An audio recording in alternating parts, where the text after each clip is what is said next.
Okay, everybody, we are live. I'm going to give it a couple seconds for the notifications to go out. Hopefully, everybody got one. I still haven't had one pop up on my phone yet, though. Me neither. Hey, everyone, by the way. I just did now, so more people should be rolling in soon. Hello, everybody that's in the chat. Thank you for being here already. Kim and I have Scott Schwartz with us today. I'm sure as everybody knows that he was in films such as The Christmas Story, The Toy, and what was the one with Corey Haim, Scott? The Line? A Time to Live. Oh, A Time to Live. Okay. Yeah. So he was really good friends, best buds with Corey Haim, and he grew up in the industry at the same time that Haim was in the industry. And, you know, Feldman was around that time too, so he knows a lot of things. He witnessed a lot of things, and he's here today to talk to us about it. Mm-hmm. And welcome, just so we you. You're very welcome. And just so that everybody knows, there's no donation involved. You don't have to pay $20. This is not a money grab. This is how it's supposed to be done. Yeah. Amen. Yeah. Amen. You don't have to, charge people to hear the truth. Yeah. Absolutely not. He probably would get a lot further if he would have just taken donations for it, and more people would have seen it if he just said, hey, there's a minimum donation of $5 or something like that. But you got something to say, and it's this particular topic.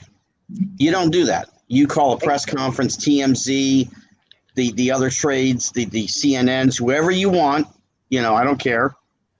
And you put it out there. You say, this is what's been said. This is what happened. This is how it happened. You have to have facts. You have to have ammunition, as so they say. You can't just speak without, anything, and that's what's really gone on here for just way too long. I'm doing this because it's time to set the record straight. There are people's lives who are being affected, who are innocent, or they're being terrorized by other people because of things Mr. Feldman has said. And it's just time. I agree. Well said. Sorry, hold on one second. Christy, Mary, Shannon, Stacy, can you guys jump over into Bobby's chat real quick so I can have him make a couple mods? Just because I know we're going to have a lot of people. Right now we have 76 between the three streams, and it's just going to grow. If you are in Bobby's chat or in my channel, come to Susie Q7979 for the main chat. Yeah, I guess at some point when people do make comments, I actually get to see them this time. That's very nice. Mm-hmm. Yeah. It's very interactive. That's one thing I like about it, this forum. Yeah. I know there are several people out there that I had already spoken to, told them I was doing this. Mm-hmm. So I hope they're here and they're listening. And me too. Yeah, well, thanks for sharing the stream. So,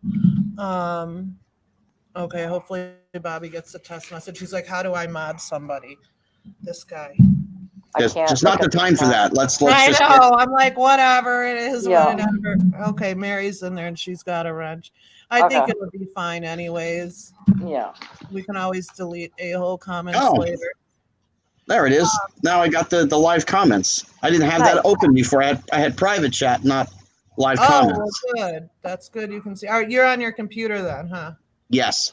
Smart I'm not. Yeah, I'm on my phone. When you're on your phone, you can't. Christy, thank you for the truth for free. You're welcome.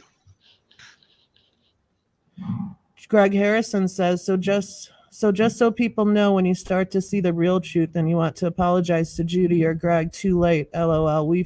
We forgive you. Move on. We don't want to talk to you anymore ever. LOL. Okay. Hi, Coach. Hi, Christy. Hi, Mike. Hi, Hitman. Hi, everyone. Oh, you're seeing. Do you see any people in blue, Scott? No, I'm seeing the live comments. But there's nobody in blue? No. Okay, so you have Bobby's. That's okay. He can still. We can. Yeah. Fine. No worries. I have what you gave me. Okay. But what do you want to start with? You want to talk about like the first time you met Corey Haim and how it all started? And Well, Corey Haim and I met on the set of A Time to Live. You know, he had already done Lucas. He had already done a few other films. He hadn't done Lost Boys yet. We were up in Montreal in Canada. And, you know, he's a couple years younger than me. So it was kind of the older brother, younger brother, which is what we played in the show. Liza Minnelli was our mom. Jeff DeMunn was the dad. And he played a very sick kid. And it was a great role. And he was terrific in it. But he and I had a blast up there. You know, we became instant friends. And so much so that I was 17. He was around 14. Nice. And we got each other's phone numbers. You know, no cell phones back then. We got each other's house numbers and all that. And I moved to California the beginning of '87. And I guess Haim was already out there, but, you know, we just kind of had to find each other. Okay, fine. And then we both moved into the same apartment building together the beginning of '88. So we basically said, hey, if we both move into the same place, we'll get a deal on the rent, whatever. So I was on the 4th floor and he was in the penthouse apartment right above me with his dad. Okay. You know, so I mean, we basically saw each other every day. Right. Because, you know, it was funny. We didn't have to use the phone. When he wanted to talk to me, he would just bang on the floor. I love the old days. Building like that, and we used to take a broomstick. Yeah. He would just bang on the floor and I would go upstairs. You know, a lot of times his door was open. It wasn't even locked, you know. And so we got to spend quite a bit of time together, you know, and that's what friends do. You know, you go out for pizza, you go bowling, you go wherever and you hang out, or you go see the other gang. Scott Grimes, Brian Bloom, Alyssa Milano. Kirk Cameron was around. And you guys all hung out at the Alfie Soda Pop Club, right? Well, that comes, you know, I started going before we moved in together, or moved in the same place. I was there maybe a month or two in LA and got an invite because I was a former child star, whatever. And I was still young enough. I was, you know, 18 going on 19 to go to the Alfie Soda Pop Clubs. Alfie Soda Pop Club was basically a gathering for children in the entertainment industry at that time. Randy Miller, who owned New York Seltzer, was the host of the show. He paid for it. Alfie Hoffman was strictly the promoter. He was the one because his father was a casting director, so he knew a lot of the moms, the kids, whatever. And they more or less, it became word of mouth, no email back then. And everybody went to the Hotel Roosevelt for the parties. Now, what did they consist of? A lot of New York Seltzer, you know, fruit baskets, you know, plates and that kind of stuff, salads, nothing crazy. What did we do? We hung out. We shot the shit, as they say. They had karaoke contests. They had lip syncing contests. You know, they would have people get up on stage and perform and sing and dance and whatever.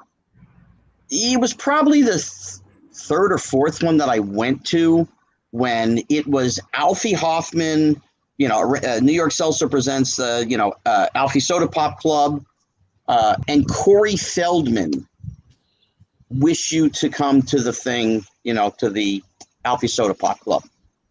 Okay. Now, again, what went on there? It was one big ballroom. You know, there was not multiple rooms. There were not side rooms. There were not back rooms. Were there men in black suits standing around? I'm going to get to that. Don't worry. Yeah. Go ahead. Now, this was not a place where parents just dropped off their kids. There were photographers there, you know, from the industry.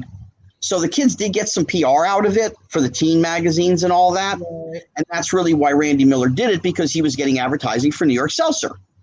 Right. You know, all the child stars are having New York Seltzer. You should have it too. Black cherry and grape and this one, whatever. Okay. So there were parents there. You had Alyssa Milano's mom was there. Scott Grimes' mom was there. Sometimes Bob Feldman was there with Corey. And, you know, various other parents. Tracy Gold's mom might have been there. Faustino's mom or dad might have been there. Whoever. there was always 10, 15 parents at a minimum that were there. Mhm. You can call them chaperones. You can call them just hanging out because they all were friends. So they all shot the shit like the rest of us. Right. Mhm. Now we get to the infamous Men in Black. Mm. There were guys there in suits and ties, maybe 4, 5, something around there. What were they doing there? They were off-duty police officers for our security. You got to have security. You got kids on television, kids in films. You know, Mhm. Right. these are kids making Like anywhere from 5,000 to 100,000 a week. Yeah. You got to have security. They were Yeah. like bouncers for a kids club. Exactly. That's what they did. Now, there was a few times where there were after parties. A couple times we went to a place called Ed DeBevick's. It was kind of a diner, a late night diner. We Okay. had that in Chicago, yeah. And there was a whole bunch of us there. It wasn't like one person went, you know, I'll say Alfie with 4 kids. No, there were 12 of us, 20 of us, whatever it was. You hang out, you're having a good time for a couple hours, then you want to get some food. This is a natural thing. You go for food. Okay. There were a couple of parties at Randy Miller's house that I went to. I don't think I missed any of them. You know, because he kind of came and he and I got along really well. Okay, fine. But he would, you know, Alfie would tell people, we're going to go to Randy's afterwards, bring a bathing suit, whatever. He had a spa, he had a pool, but there were food and drinks there. Now, when I say drinks, I clarify. There was no alcohol. Okay. You know, there was no alcohol at the Soda Pop Club. There was no alcohol at Randy Miller's. That's not what this was. These were kids from the ages of probably 8 or 9 up. And I was the oldest, I pretty much think, at 19, you know, 18, 19. You know, I think Brad Pitt showed up one time for like 10 minutes, but he was a little bit older and saw it really wasn't his crowd and probably left, you know. Was there any shenanigans going on? Was there anything that anybody saw going on? No. Now, I'm the oldest one there. And I've also been a people watcher my whole life. I'm very observant. Me too. Nothing was going on. I don't even remember seeing like kissy face in the corner. Nothing. These were just kids who wanted to hang out with their peers. Right. You know, when you're on a set 5 days a week, you're on a show, you don't get to hang out with kids other than maybe your stand-in or if there's another kid on the show.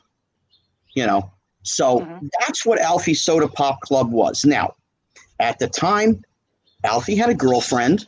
I knew who she was. You know, when the soda pop party stopped, Alfie had another girlfriend or somebody, whoever it was. But there were women along the way. He had a child with one of them. You know, from everything that I have ever seen or know about this particular person, nothing has ever gone on. Never touched a kid improperly. Never did anything improperly. Not even the remote, weird-looking anything, you know. And I kind of have to look at it from the perspective of 30-plus years ago. Right. You know, there were people who said, oh, this is really weird. It wasn't weird because it was 40, 50, 70 of us hanging out. That's what they were for, to get publicity. There was a reason. Alfie was hired to do a job. You know, he wasn't there to become friends with us. I can tell you, I never went out with Alfie other than I saw him at the soda pop clubs, you know, and then the after parties. There was no such thing as him calling me calling him, hey, let's go for dinner. Never happened. That's not what his job was. His job was to get the kids there, to get the publicity, and that was it. Right. You know, we'll go into the claims and all that stuff, you know, as we get further along. When was the first time you met Feldman at that event? No, I met him before. I met him at the Youth and Film Awards in '86, in October of '86, a few months before I moved out to LA. Okay.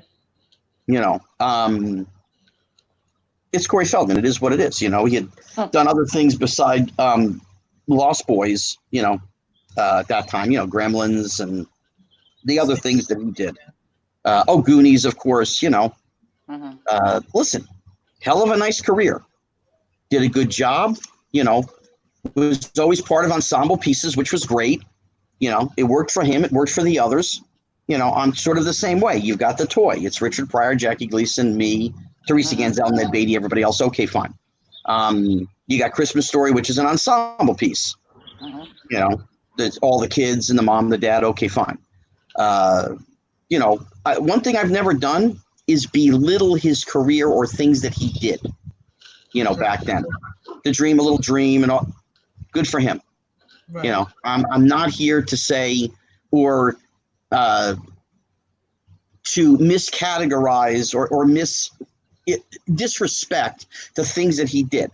I've never done that, and I never will. Separating his work from his personality, basically, or what, you know. Pretty much. Yeah. You know, I mean, there was always the Michael Jackson stuff. You know, that was his shtick. You know, the black outfits and the glasses and the hat and it was just like whatever. You know, it was what it was. You know, you idolized the guy. Okay, there you go. Right. Fair enough. You're nicer than me. Yeah. When we met, Scott, you told me a story about the license to drive thing. Can you share that story?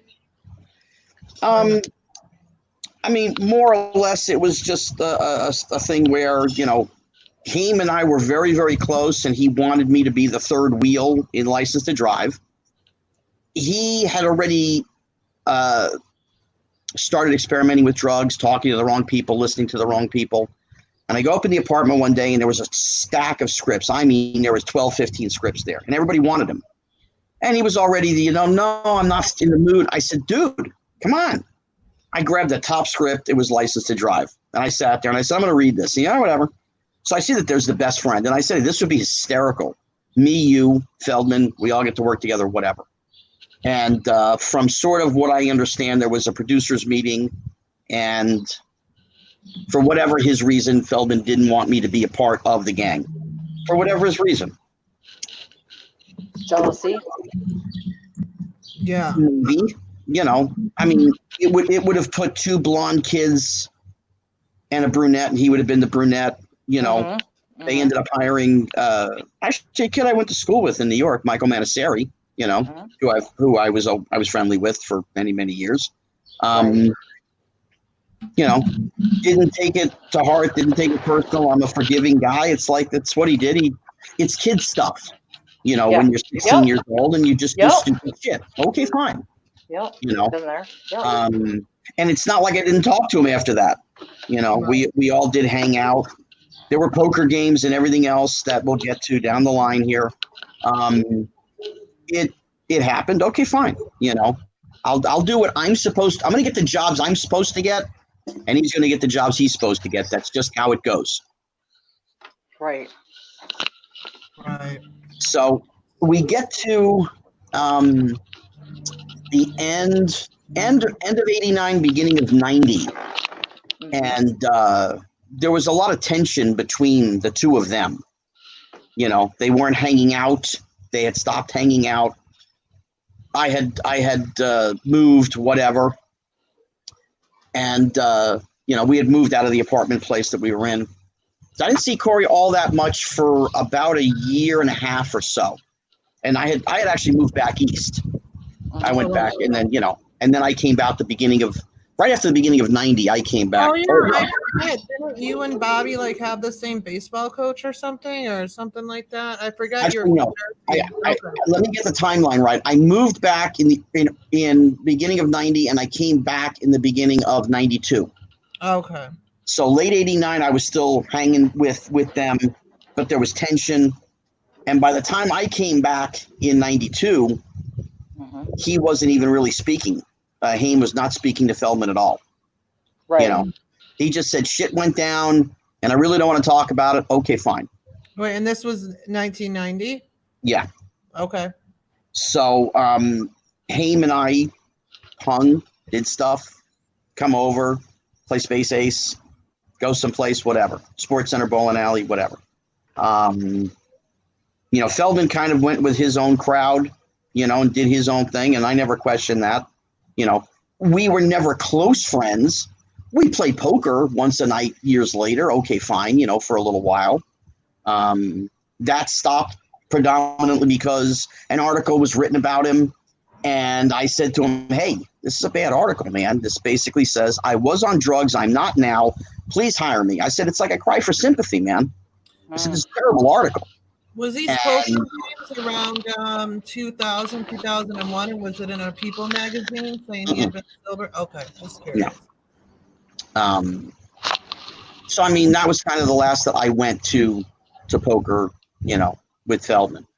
But Haim and I talked, all throughout the years. We talked, we went out, we did things. I was there. It was probably 94, 95, somewhere in there.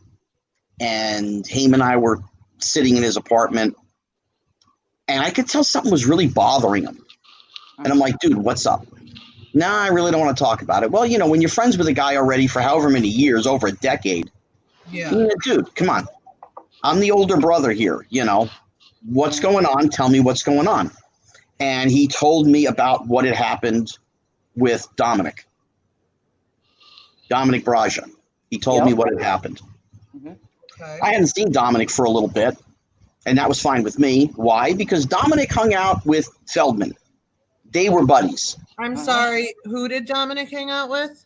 Yeah, Mr. Feldman. Oh, Mr. okay. Thanks. Let me say that again, Mr. Corey Feldman, because if I say Mr. Feldman, it becomes Bob, and that's not it.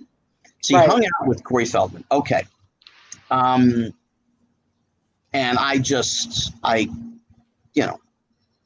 blew my mind. You got to be kidding me. Really? Blah, blah, blah. Have you seen him? No. I said, good. Let's hope you never see him again. Right. And of course, he was not hanging out with Feldman, so the chance of him seeing Dominic were less and less. Okay. I actually did run into Dominic later, and the conversation we had, I don't need to repeat. I just basically said, you stay away from him, me, and everybody. That was pretty much that. Now you get to the movie Busted that Corey Feldman directed. Haim is going to be in the film. Now, apparently, there must have been a shortage of heavy, overweight actors at that time in Hollywood, because I guess the only guy that Feldman could hire for this particular role was Dominic Braja. Yeah, convenient. Now, he already knew at this point what had happened. So why he puts the two of them in the same place at the same time is completely beyond me. Don't know. I know there was a argument. I know that Haim put Feldman up against the wall and really just chewed his ass out for doing this. I wasn't there. I didn't see it, but I heard what happened from many different people, which I will sort of interject that apparently, I shouldn't even say apparently. Mr. Feldman last week did a live feed and said that, in fact, in an alleyway, that I was the one that Haim put up against the wall and said, don't talk about my best friend like this. Yeah, he did. Now, you have to understand, and this word's going to come up a lot in this chat. That would be a load of bullshit. Never happened. Okay. Haim was pretty transparent, and anything that was major in his life that would go on, he would tell his other best friend, who was his mom. Yeah, I was just going to say, yeah. Never did she hear this before, because this is La La Land. This is imaginary shit, or as we say, it's bullshit. That's just what that is. Okay. So now we continue. That happens. Okay, fine. Now, whatever. And they're not hanging out. They're not friends. Now, did you see them in public? Absolutely. Corey Haim was the consummate professional. He understood where his real bread was buttered. If he wanted people to see him, when that there's an event, the PR person calls the other PR person. You got to get the two Coreys together. They're there for their this red carpet, that red carpet, this party, whatever it was. But it wasn't like one guy called the other one and said, hey, dude, I'll be over in 15 minutes to pick you up. Never happened. That's not how it went. went to the event, took the pictures, did the PR, stayed for a few minutes to talk to some people. Out the door he went. That's what he did. Again, that's not friendship. That's business. Yep. That's smart business. He put his personal feelings aside and said, this is my job. This is what I do. Let's do it. So that gives you a little more insight to about Corey Haim as a person. Yeah. I mean, where do you want me to go from here? I can go anywhere. Wherever you want. I mean, did you ever so he told you in 1990, Haim, that he had a falling out with Feldman. It was later than that. It was like 93-ish. Okay. Somewhere in there, because I'd already come back from being back east. And then, when did Haim work with him really again? Was it at the reality show? Mm-hmm.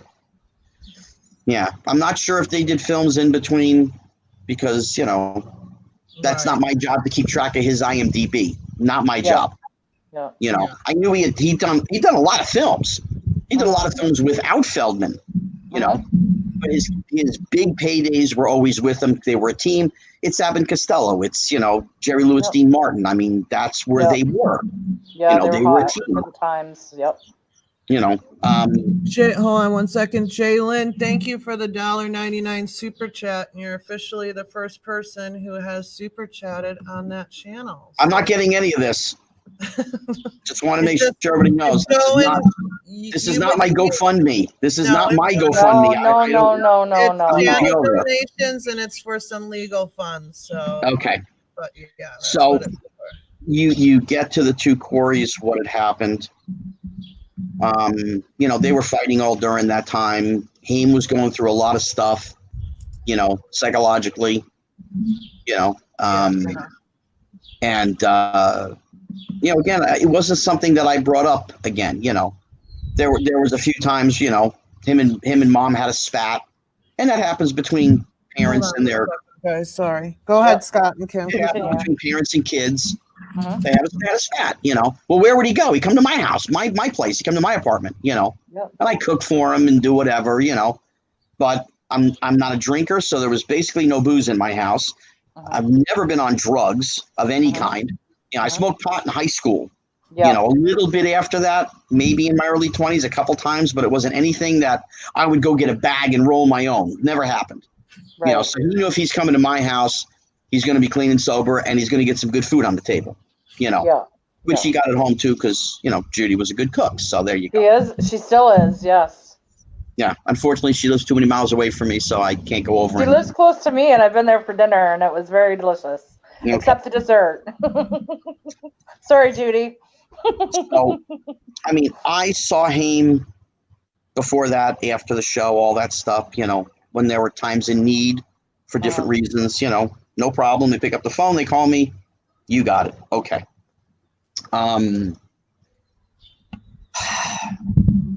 It's not really until Haim is gone that the enormous amounts of bullshit started.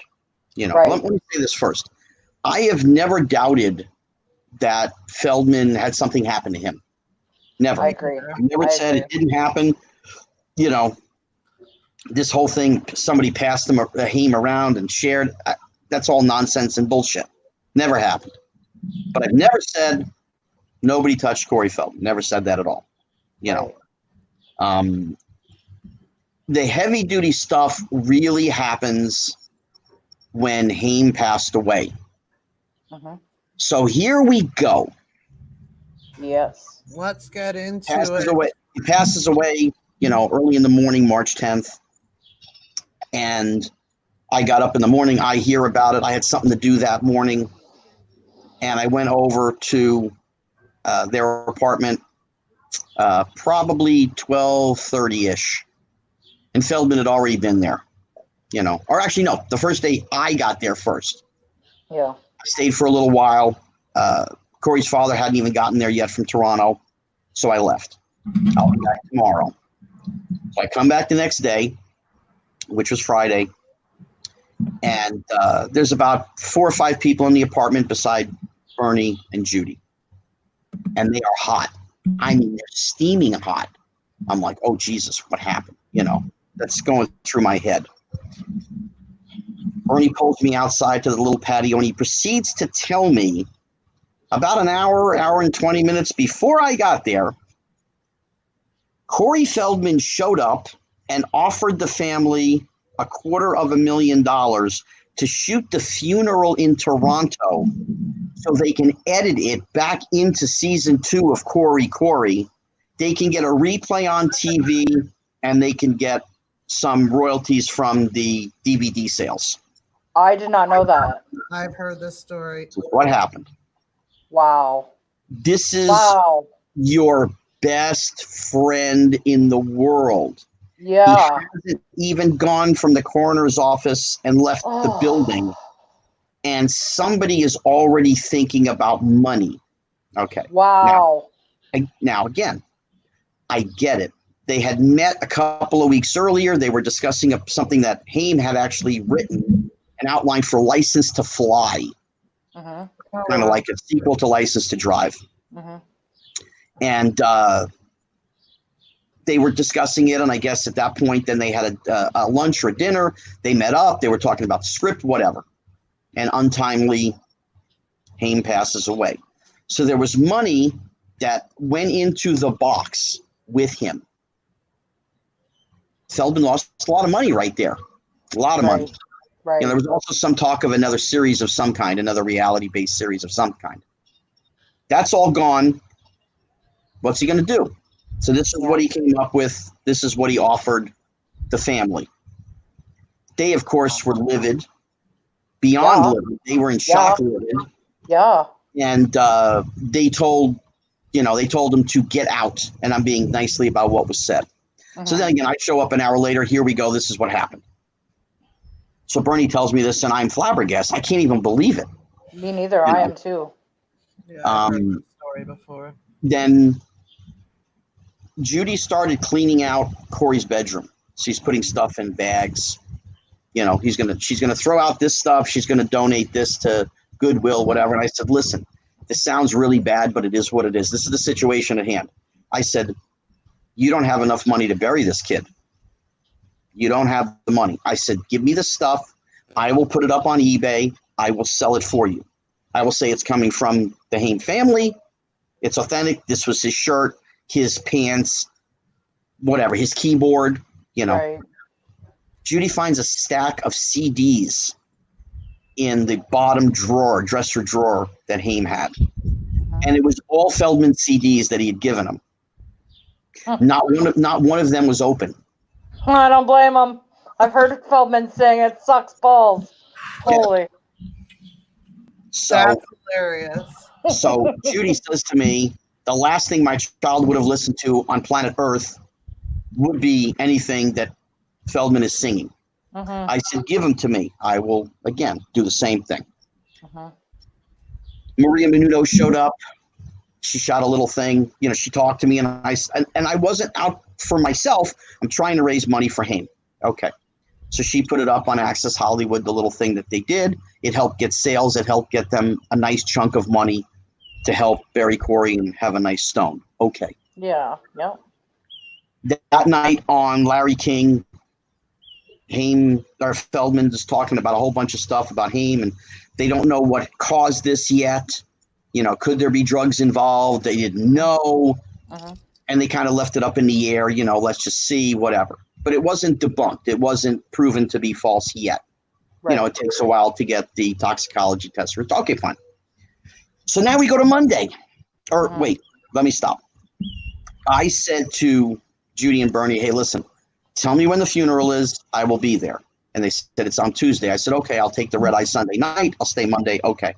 Bernie says, listen, I know you love my son. Judy knows you love her son. Corey knows you love him. Why would you do all of that to see a box? Pay your respects, but see a box.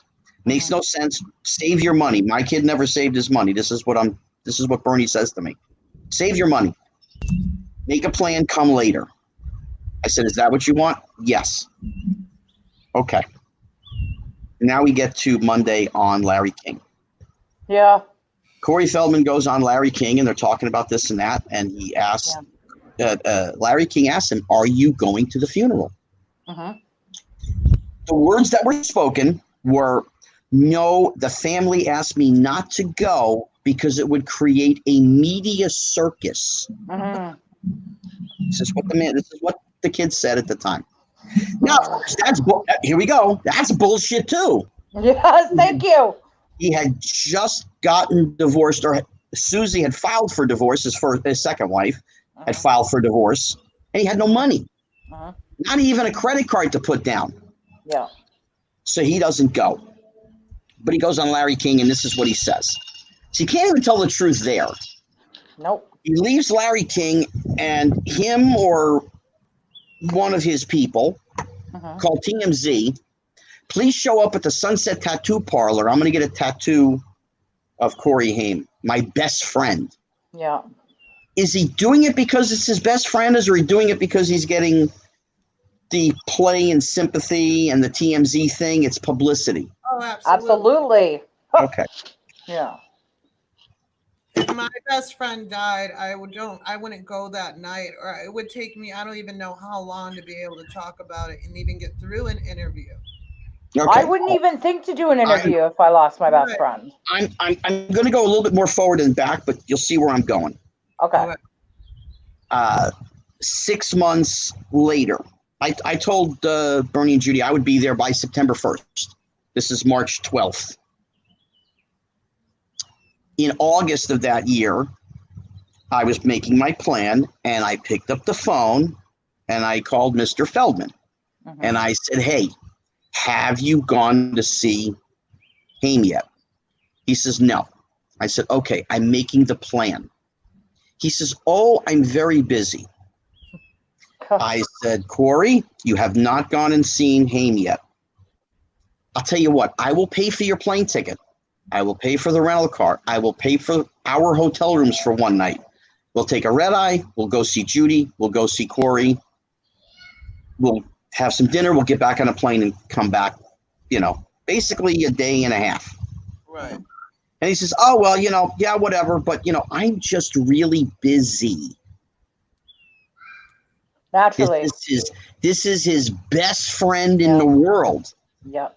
And 6 months later, he hadn't gone yet. Now, of course, it did take him 5 years, 6 years to go, because he was doing a Comic-Con there. Mm-hmm. So somebody else paid for the plane ticket. Somebody else paid for the hotel room, and he's making money. That's when he went and saw Judy. He went and saw the gravesite, talked Judy into taking a picture with him with the gravesite, which Judy didn't want to do, but he kept the emotional thing up and playing on her sympathies. So she took it with him saying, "This is just for me. I will not put this on social media. I will not do anything with it. It's just for me." And of course, 48 hours later, he put it on his social media. Yep. So he backstabs Judy. Okay. Repeatedly, yeah. Now we're going to go back for a minute. I'm out in LA for about 6 months. This is like mid-August of 87. Okay. I had met Feldman already, hanging out, whatever. He calls me up one night, 7:30-ish, somewhere around there. He says, "Hey, I need a ride to the Comedy Store. There's a porn star I need to meet." And he told me I don't say her name. Oh, okay. I don't say her name. You said her name. I didn't say her name. Okay. Sorry about that. So I thought he was kidding. I thought he was full of it. And he's like, "No, dude, really, I'm going to see her. I don't have anybody to drive me." Couldn't even drive yet. I said, "Dude, I got to see this for myself." I knew who she was. Go to the Comedy Store. She's there. There's a couple of other people that are in adult cinema. They're there. We all talked. "How you doing? Nice to meet you." "Okay, fine." "You good?" "Yeah." "Okay, I'll see you later." I left. My job's finished. The taxi cab driver, the Uber guy is gone. I'm done. Okay. So I leave. Now, I guess he saw this woman on and off, or whatever you want to call it, dating or seeing on and off, whatever, for a couple months. Well, she stopped seeing him to start seeing Charlie Sheen. Oh, yeah. This is out there. This is fact. This is what went on. Okay. Now, you're dealing with an egomaniac, narcissistic whack job who holds grudges. Okay. Oh my God, yes. Kim, take it easy. Okay. Sorry. I'm just excited to hear this because I've been saying So this for we've so got long. all these years that have gone by. You know, Haim has gone years. They're starting the book called Judy. I would like you to do something in the book. She said, no, I want nothing to do with you. It's been 4 years. You still haven't shut up about my son. I'd like to have peace and quiet. Let the kid rest in peace. Let me live peacefully. Enough. Talk about yourself. Well, of course, you couldn't do that. You know, I actually did something with him right before that, and I had to go over to his house, and he had it on regular paper. He had the book. It wasn't even written yet. You know, it wasn't even completed yet. And I got 3 paragraphs in, and all I see is Corey Haim. And I'm thinking, if you're writing a book about you, why is the first 3 paragraphs Corey Haim? Don't understand it? This is who the guy is. Needs Corey Haim to sell himself. Okay. Yeah. Judy does nothing. Things get mentioned. Okay, fine. Now you go to the TV movie, you know, and they called Judy. She wanted nothing to do with him still. And he's still continuously going on. And it's like 6 years now. She's still going on. 6 years, 7 years, whatever it is. Wants nothing to do with Feldman. So now he's been spurned by her twice. Okay. Now in 2018, a story comes out in one of the periodicals, in one of the tabloids, from Dominic Braja that says Charlie Sheen did something to Corey Haim in between 2 trailers with a can of Crisco oil. Now, this is what is said. If anybody out there's never been on a movie set, there's normally 70 to 100 people on a movie set. Corey Haim's mother was there, father was there, or the sister was there, or 2 of the 3 at any given time. He wasn't all by himself. He wasn't alone. Now, if anything happened to him during that time, he would have said something. You know, Yeah, he told you about Dominic. I've seen stuff in the in some of the old clips from the old teeny bopper magazines that actually one of the writers actually put in there, Corey Haim is one of the most transparent child stars we've ever had to deal with. And that's to the media. That's not to his mother, who he told everything anyway. Right. Nothing gets said. Now, again, I play the game of being logical and sensible. Charlie Sheen's father's in the industry, uncle's in the industry, brother's in the industry. He's been on sets since he was a kid. Is it logical or sensible that he's going to do something to a young boy on a set outside where people could see him? You know, I'm going to do the grabbing of the earlobe and go, hey, Corey, come to my trailer. I want to talk to you for a minute. You close the door. Privacy. Hey, Corey, come to my hotel room after the shoot today. We got a lot of lines tomorrow. Let's rehearse. Yep.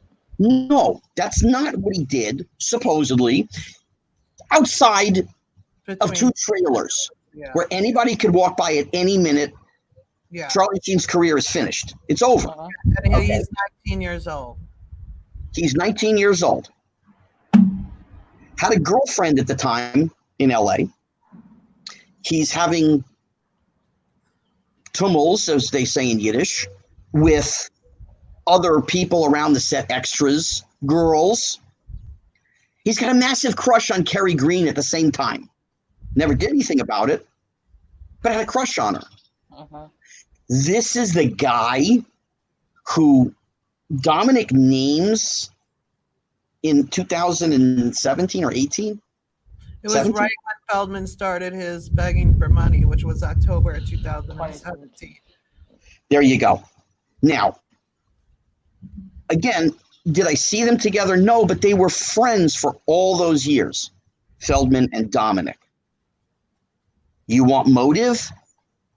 Corey Feldman does not like Charlie Sheen. There's no question about it. Right.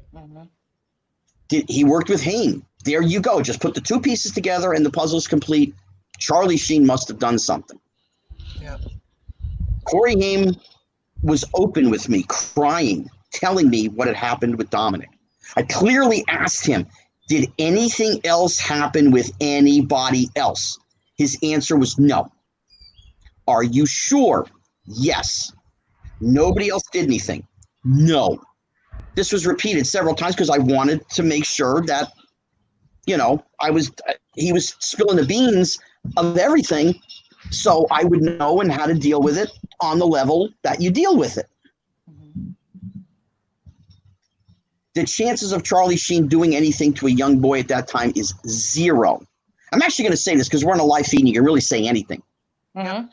The day that Charlie Sheen passes away and they get his tombstone, it's going to say actor, father, grandfather, whatever. The bottom of it, his favorite word in the English language, vagina. So you're going to tell me that at 19 years old, this guy did this to a little boy on a set. About the females and the yeah. Again, we are beyond, or we're way before the Tiger Blood and all the craziness and the drug. We're way before that. Yeah. We're decades before that. Now, if he did, which he didn't, you're going to tell me there's not one other kid that he did it to? Well, exactly. And all his interviews that he was doing before his documentary, he kept saying, they were like, well, aren't you worried about this big name you're going to name coming after you? And he was like, oh, no, because so many other victims are going to come forward. That person's going to be busy with cases and the police. And, Hold on. I'm kind of putting it up, trying to find a camera. This would be zero. This would be nobody. There isn't even a girl who was 14, 15, 16 back then who has come forward to say he did something. Nobody has come forward. Nobody. No. Nobody has said anything about Alfie Hoffman. Nobody. He's around kids for years. Nothing. Zero.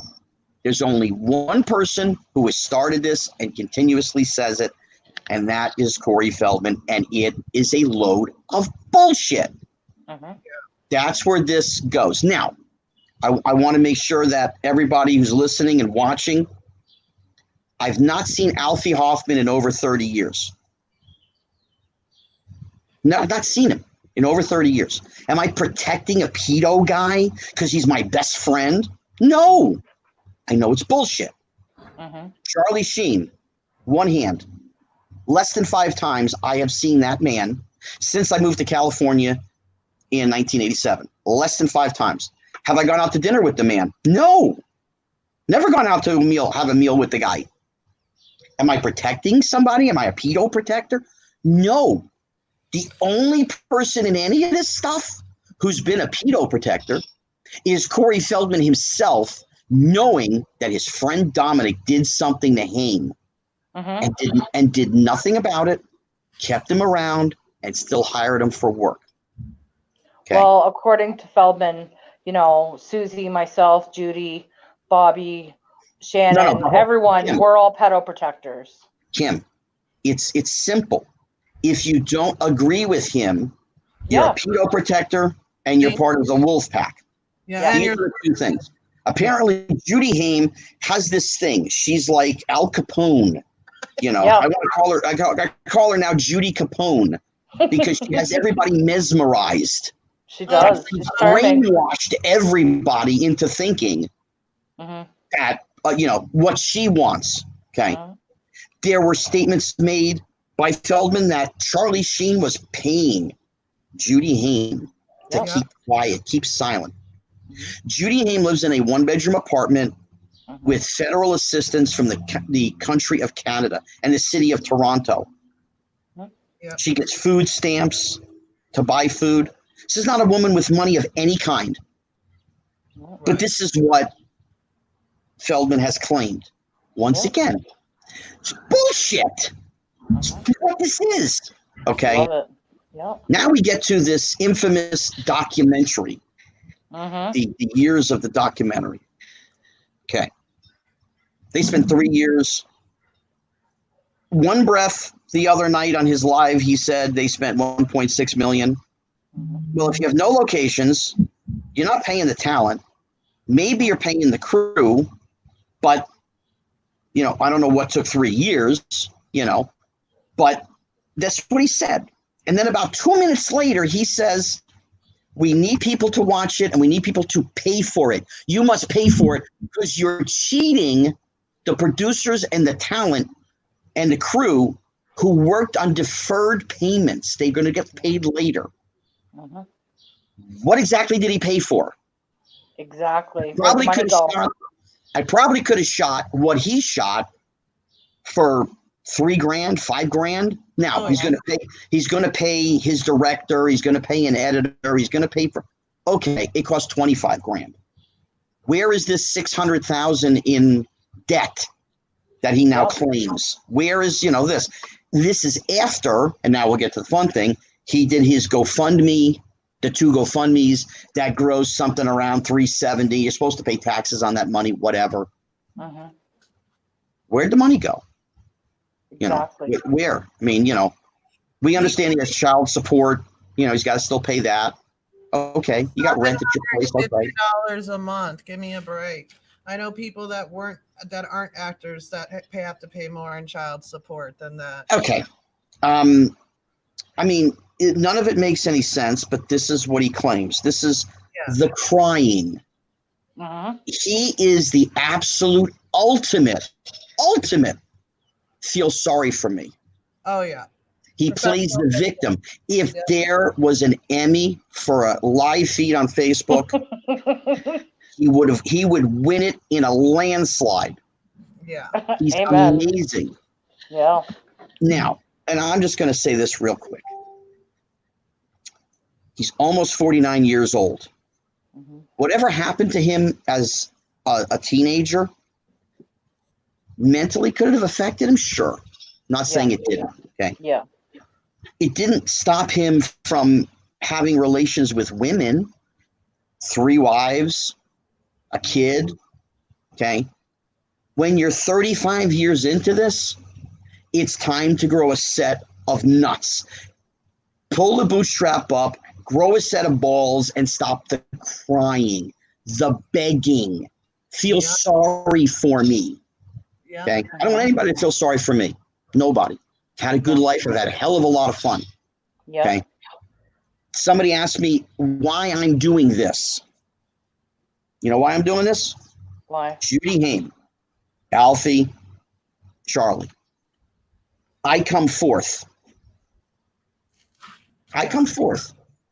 Judy's a grieving mother of 10 years who's not had peace of mind. I feel sorry for this woman. Alfie Hoffman has a daughter. She's being terrorized in college. Oh, wow. She's being, people are bullying her because of this nonsense. Wow. Wow, I didn't know Charlie that. Sheen, again. His kids have to read it too.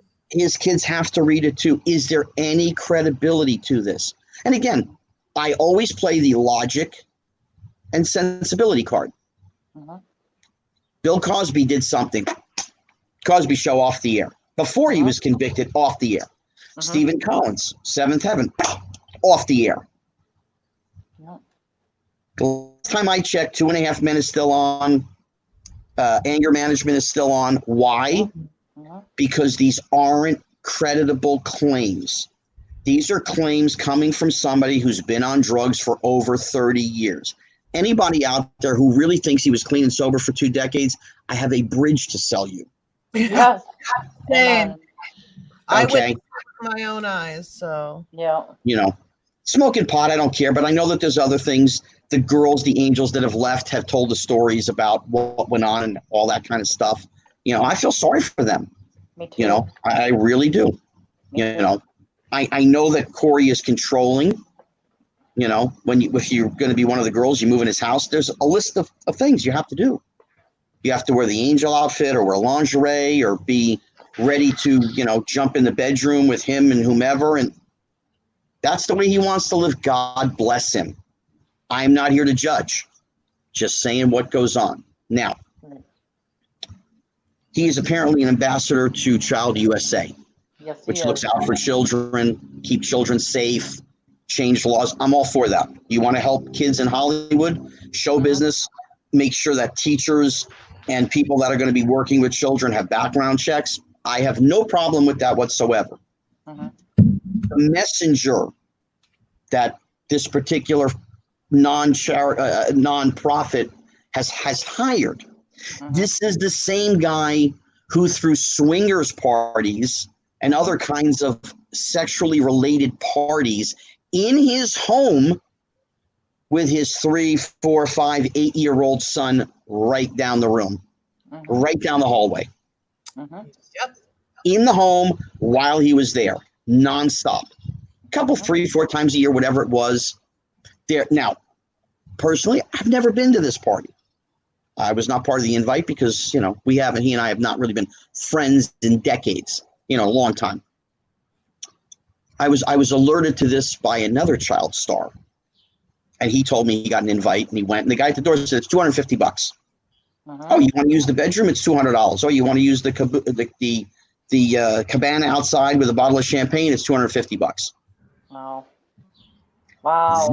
This is what he's done. These are out there. It isn't a secret. Right. There's been articles done about it. Yep. Yeah. Vice Wrote about these things.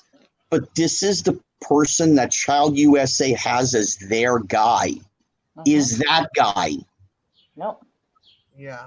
It's unreal and it doesn't make any sense. The decades of drug use, his brain is not what it should be. His memory is not what it should be, but his imagination is really good. I got to give it to him. Yes, it is. Imagination. Yeah. I barely drink, I told a friend of mine, Riley, a couple of days ago, I told her, I said, we were Skyping and having, a fun chit chat. I'm sitting in the same spot basically. And I had a little thing of white Zin here. Here's my little thing of white Zinfandel. There's my drink of choice about 4 to 6 times a year. Yeah. I don't have any blips on my record. I've never been arrested. I've never gone to jail. None of that stuff. I'm not a druggie, not a user, not even pot. I mean, most people now it's medical marijuana did that when I was a kid. I don't need that now. Yeah. So when people listen to him, understand who you're listening to. Exactly. Yeah. So let me ask you this, about Marty Weiss. Did anything happen there to your knowledge, and why would Feldman claim that it did? So here we go. Well, when you name somebody after the fact that they get convicted of being a pedophile, what are you doing? You're just naming a name, right? Okay, so here we go. This is the story that I got from 2 different people. I don't need to name them, but they were involved in some. Well, yeah, they were. Okay, I knew Marty Weiss as well. Okay, we all went out to dinner. He hung out with the gang. There was a time, I guess, way back when they were at Feldman's place, the 3 of them. And Feldman got a call from his girlfriend at the time. Don't need to mention her name. I've known her since I was going to high school at Professional Children's School in New York. She also attended there. Okay. And she did movies as well. And they were on the phone. And Marty and Corey were just jerking around, making too much noise. And Feldman was like, hey, get out of here. There was another expletive that he said, whatever. Go in the room. Just get away from me so I can talk to my girl. Okay. They went in the room. The door was open. They started having a pillow fight. And Feldman came in. He's cursing him out. Hey, I told you to shut the F up. What are you doing? It's enough. I'm on the phone. He slams the door. Apparently, they thought it would be funny if they started making noises as though something had happened. Corey Haim told me this. I knew this, because all the stuff, actually Marty was later, but he told me, And I said, so nothing happened with Marty? No. And then he told me, because I knew Marty was around, and I had my inclinations that Marty was gay. Okay, fine. Not here to judge. God bless. Enjoy whatever you want. Yeah. They were making some noises. Now, nothing gets said. Nothing. Zero gets said. All those years. Right. Now, all of a sudden, he's got to start naming names because he keeps saying, I'm going to name the names. He throws Marty Weiss in there. Now, who can speak? Two people, Marty and Corey. Corey's not here. Marty's a convicted pedophile. Yeah. So no matter what he says, he's guilty. Even if he says nothing happened, automatically people say you're guilty. Now, I've seen Marty Weiss one time since his conviction. He hadn't even gone to jail yet. And I told him I wasn't happy, and I told him how disappointed I was. I can't even begin to explain how disappointed I was in the guy, because he was a good guy. You don't know what goes on behind closed doors. I went to see An Open Secret in the theater, in Beverly Hills. Went to see it at the screening that they were going to play it for a week. This is what happened. This is what goes on.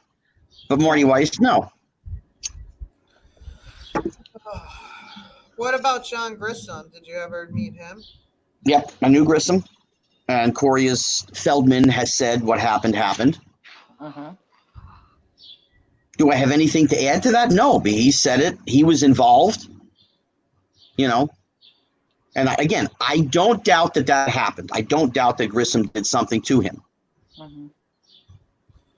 So do you think his whole Judy's running this, undercover multi-million-dollar operation, the Wolfpack nonsense, is it just because it fits his narrative and he wants to be the victim, and it's because Judy won't support him? Because he knows if Judy was yeah, Feldman's making this documentary to tell my son's story or whatever, it would have gotten 10 times more the publicity if Judy would have backed it up. So I personally think that's why he resents her so much. Well, of course, he spurned her twice, for the book and the TV movie, and then the third time is the documentary. Yeah. So again, throw her under the bus with everybody else. Again, I just look at things that have gone on. I don't need to make stuff up. Yeah. This is the same kid, the same guy. Excuse me, I got something in my eye. Oh, you're good. This is the same guy who got emancipated, throws his father down the river. My father stole all my money. We all heard it.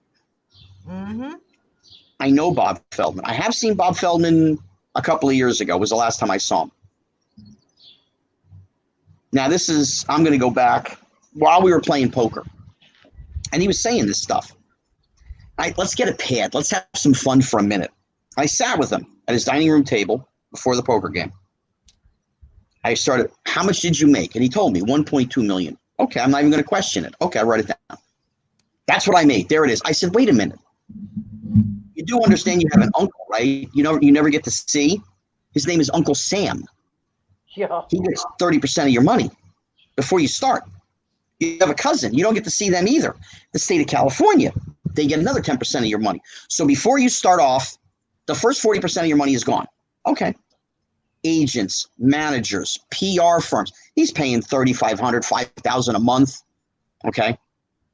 We kept going. I get down to the end, or what I thought was the end. And it's $40,000. I said, this is funny, Corey. You haven't eaten yet. You haven't gone out to one dinner. Nothing. I covered gas, the cars, but you come down to, you haven't eaten. So you're talking about from the ages of whatever it was, 4 to 16 and a half, those 13 years. Just his poor me victim mentality that he has. It was bullshit. Again, Bob Feldman did not steal his money. Bob Feldman, was he the perfect father? Probably not. There is no perfect father. There's no perfect person. His mother, she had her own issues. Okay. Meanwhile, Corey had lived with Bob, before he got emancipated and moved out. Okay. So again, it's the victim card. Feel sorry for me. Have sympathy for me. Hire me. And I know that different directors, would put him in little things here and there just to keep him working or to give him a few dollars in his pocket. This went on for years, decades. That's what he did. He's played the victim card forever since that point. Why he hates Judy? It's simple. She said no to him. If you say no to him, you're hatred. You're the enemy. He's proving it as I'm speaking. People on his social media, if they don't agree with what he says, you're the wolf pack, you're the enemy, you're a pedo protector, all this stuff. I can't even make it up because that's what he does. He said the other night, I blocked 300 people from my social. Why? I can tell you, I might have a dozen people I've ever blocked on my social media. A dozen. He has hundreds. Something real funny, real quick. So yeah, he currently just went live on Twitter. We Instagram. have 3 streams, 213 people watching us right now. Mhm. He has 54. So as Charlie Sheen would say, winning. Totally. Hashtag winning. You know what? He has the message, okay? It's how you deliver the message. If you want to talk about childhood pedophilia and stuff that goes on in Hollywood, use yourself as the example and move it along. Right. Don't bring Corey Haim into it. It's not necessary. You're giving an on-hands detailed event. This is what happened to me because nobody checked and whatever. You know, you want to blame Bob for hiring Grissom to be his, chaperone. We're talking the 80s. Child pedophilia wasn't discussed in the 70s and 80s. No, it wasn't. It just wasn't discussed. Was it around? Probably, sure. Again, I've never said that what he said about that is wrong. I'm sure there is. You've got producers and directors, the casting couch. It's gone on in Hollywood for over 100 years. Whether it's straight, gay, lesbian, what is gay, that's on them. This is what's gone on. I'm not saying it's right. I'm just saying this is what's gone on. You want to clean that up? He went to the union. Can you guys he's got to start something where it's not about him. His biggest thing is it's always about him. There are former child stud organizations out there. There's an organization that exists out there. They want no part of him because it becomes the Corey Feldman show, and that's not what they want. Yep. Talk about the issues. Talk about what we need to get changed. Should everybody in Hollywood, who is working with kids, who has any reasonability, and it could be anybody, to have a background check now. Yep. I'll say his name, Steven Spielberg. Does he need a background check? No. Come on. It's utterly ridiculous. That's not what we're talking about. We're talking about a chaperone for a child, a teacher for a child, because they are one-on-one with a child for hours during the day when they're in school or when they're in their trailer, and at night when they go back to a hotel room and they're on location. That's who needs to be checked. Yeah. I don't care if they're a father of 4, a mother of 6. I don't care. It's a simple thing that, when they fill out their W-2, you've got their name, their address, their social security number. Somebody needs to take that, go to the next level, whoever that is. They check it. Fine. Nothing is on the record. Everything is clean. Okay, fine. That's all you can do. Mm-hmm. Yeah, I still haven't finished watching the whole documentary. When it was being shown, I was running errands, and I had another interview with another YouTuber because I was accused, me and Shannon Marshall were accused of hacking the stream and stuff. So that was great, But it's just funny because I need to say this because, for anybody out there, Susie's been accused of being this, computer whiz, whatever. She was having problems with getting her phone to pick up the live feed. all my people that are here that know they have. Yeah, we're all hackers. Or like in theory, everybody's a hacker because we want to stop the message. Oh my God, this poor soul. It's the only way I can say it. This poor soul did a tweet a week or 2 ago, whatever it was talking about that his movie was the last one at the Directors Guild before coronavirus. He's pushing his message and to make sure and watch the next go around of his documentary. This comes about 198,000th on the list of most important things when people are dealing with the coronavirus. Yeah. That's what we're dealing with. As a world community, this is what we're dealing with. We're all in the same boat. I don't care what race, creed, color you are, what country you're from, what language you speak.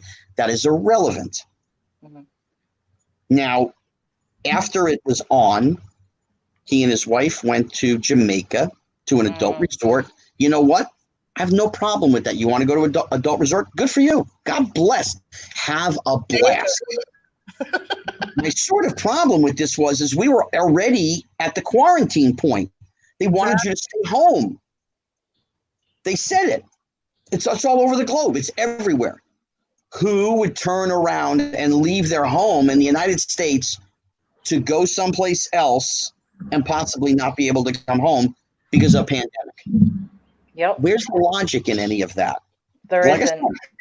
I have no problem with him going somewhere. Now, of course, he said, "Oh, I'm scared. They're after me, the wolf pack, and all this baloney and bullshit." This is what he thinks. What is it? A year or two ago, whatever it was, I was at a stoplight and somebody ran around my car and opened the door and hit me with a syringe, and oh my God, I could be poisoned. And that was us too.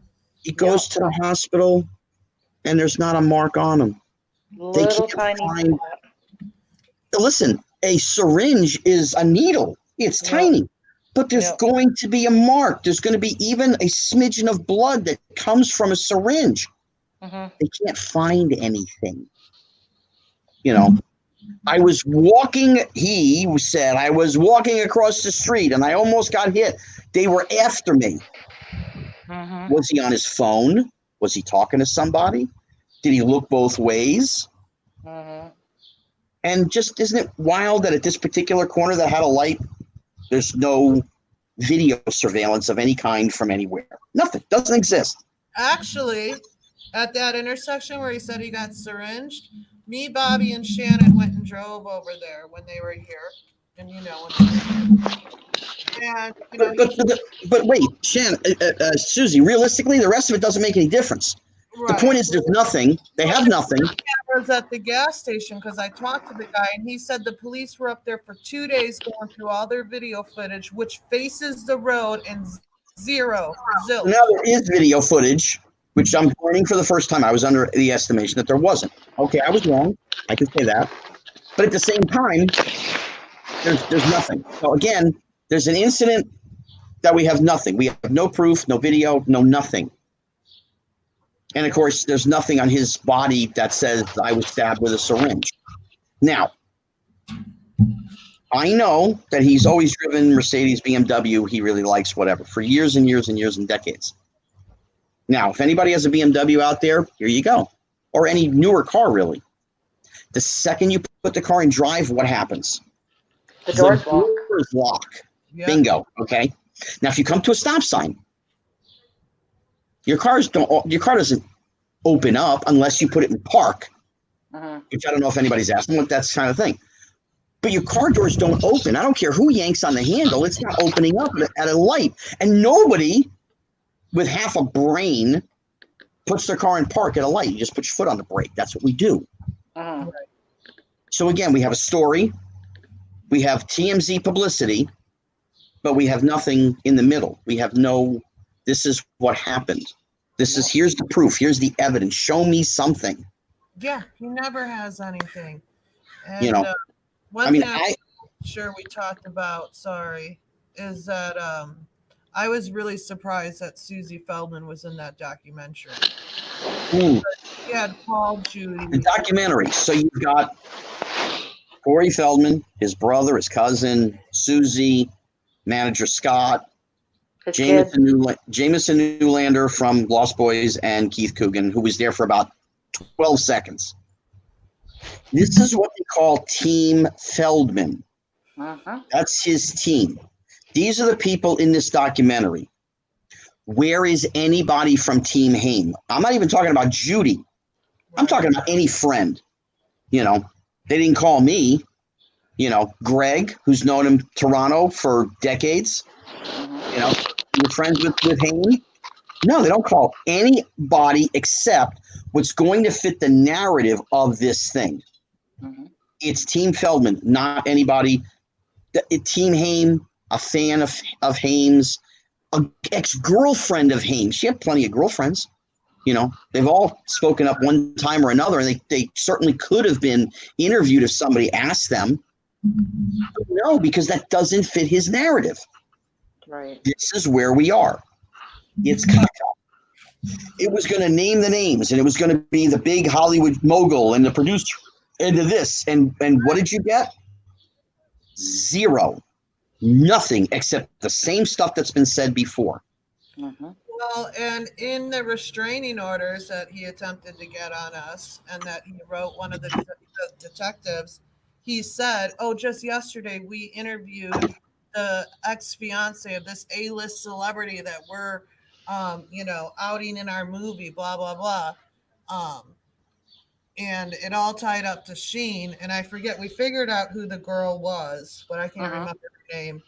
But that she wasn't nowhere in there. So I'm not sure what happened with that. Well, a lot was cut out about the wolf pack and stuff like that, so maybe that hit the editing floor too. Who knows? Listen, it's because at one point Bobby Wolf was, one of the members. They called it Feldman called the Wolf Pack. Mm-hmm. Yeah, it's 4 or 5 people who talk to each other. You go on social media and you bash the living shit out of him. And you know what? Susie, Kim, that is your right as an American citizen. It is freedom of speech. You have that right to say whatever you want. People don't have to agree with it. right. That's irrelevant. If he doesn't like it, okay, fine. Nobody has threatened him. I don't want anybody to threaten him. I don't want anybody to go to his home. No. I don't want anybody to go after his kid or his wife or his ex-wife. No, I don't want any violence at all. Nobody to anybody in his family or himself. Neither do I we. would love to meet him in a wrestling ring, no holds barred, but that's me. Yeah. That's just me. Well throw it out said. to the guy from Celebrity Boxing, get a wrestling match, Yes. me and Feldman, and we will have some fun. Yeah. And I say Amen. that very sarcastically. But don't want somebody to harm him because of something I say. Don't want that at all. That is not what we're after. I want him to stop the nonsense. Stop the bullshit. Yeah. Tell the truth for maybe one time in your whole bloody life. Yeah. He wouldn't know the difference between truth and fantasy if it smacked him in the head. Yeah. I was just surprised Susie was in there because I knew she had called Judy and that Judy has it recorded years ago and she apologized to Judy.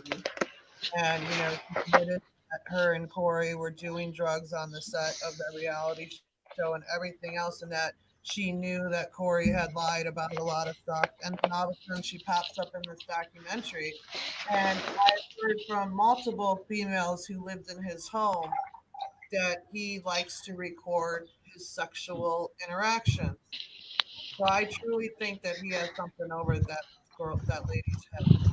That's his business. That's their business. If they are being wrongfully recorded against their will or they don't know about it, that is against the law. Yeah. They should take that up with the district attorney's office. That's what they should do. Other than that, I can't comment on it as I wasn't there. Fair enough. No. This is a revealing interview. It's time to set the record straight. Corey Haim needs to rest in peace.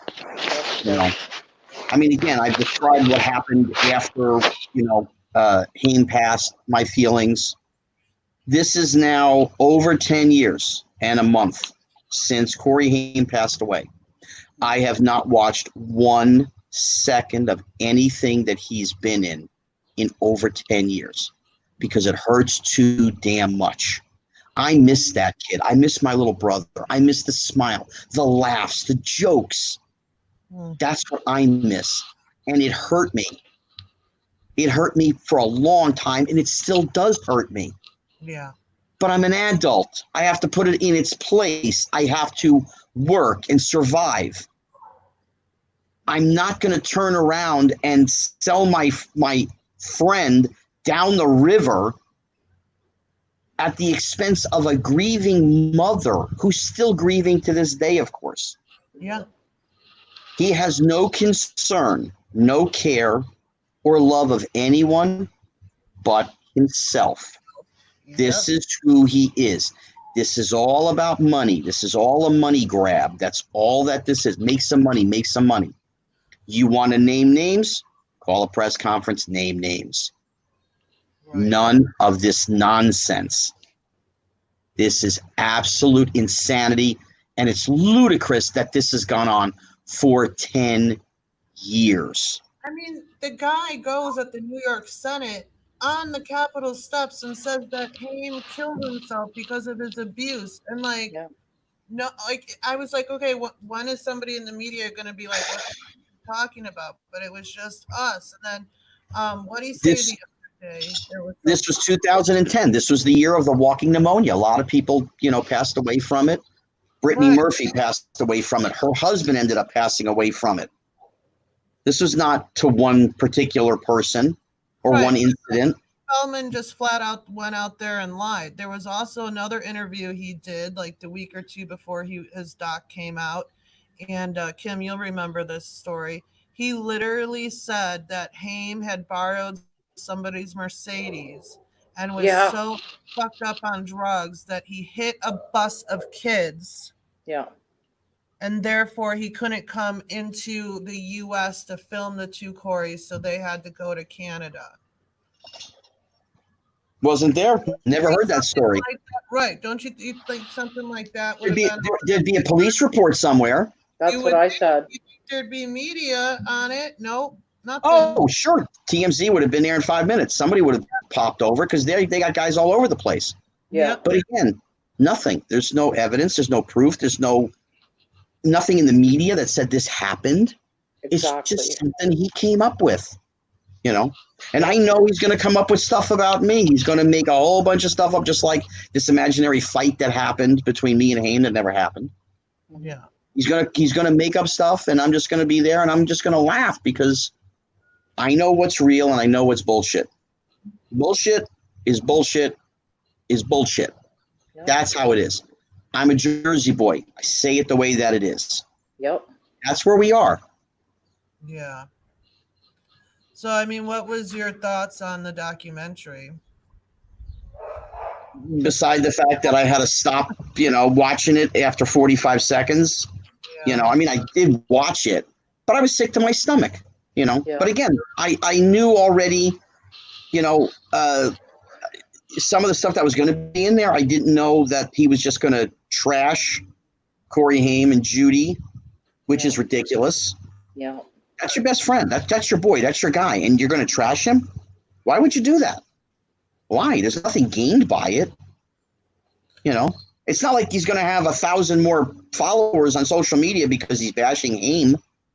That's just wrong. People love them together. To do it makes no sense. Well, he seems to be under the impression that, we're trying to stop him from getting his message out. And it's like, no, tell your own story. Just leave Haim out of it and stop hurting Judy. That's all we've ever said. Yeah. I mean, we don't know the technical difficulties of what happened, the night of the thing. Maybe the website couldn't handle the traffic. I guess there was 8,000 people that had paid, whatever. Okay, fine. You want to pay? Go for it, They wasted their money, but they paid. But there's nobody technically savvy enough of anybody of any of the people that I have met, from Bobby to Susie to Shannon, nobody. Yeah. I mean, he'll probably blame it on me, but I can tell you, I can't even do Photoshop. Neither can I. I don't even know the contents and how to work a spreadsheet. Scott, I don't upload videos because I don't even know how to edit or do that. Someone that's I've never done a Facebook Live. I don't even know how to do it. I've never done it. Neither do I. I Skype.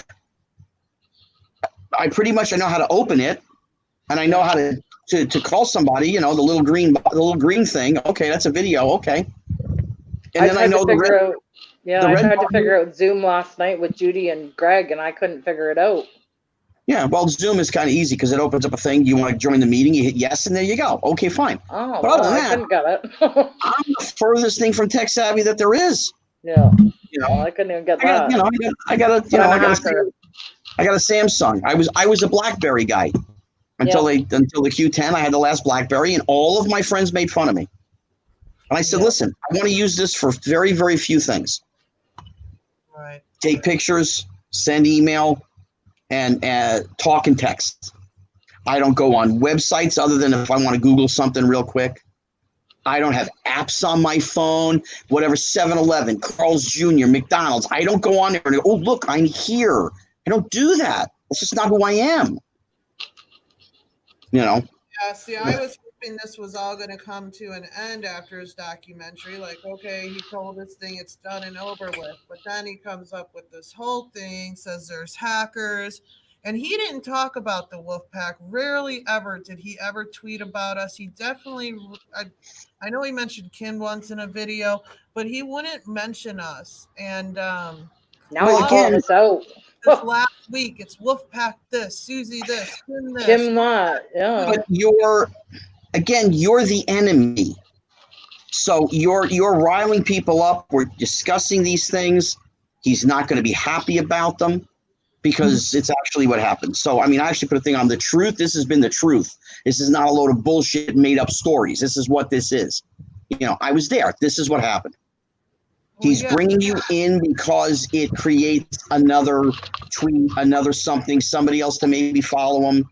That's why I feel like he was doing it for publicity, because then guess what? Always. Then he says, oh, I'm selling tickets again to my movie. And then just like how he said, I had to black 250 Wolfpack members. Like, but name 5 of us, you know? But anybody who doesn't adhere to his agenda and what he says, you're the enemy. You're the pedo protector. You're this and you're that. Yeah. That's how he is. This is a very mentally unstable human being. And I feel sorry for the guy that this is where he is now. Yeah. But he's doing it on the ass of Corey Haim. That's how he's making his money.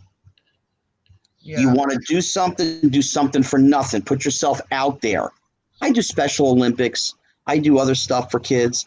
I've got a police officers, you know, they ask me for stuff. I send them stuff for free to you know, for their charitable functions. A friend of mine in DC works with, you know, the Wounded Warriors.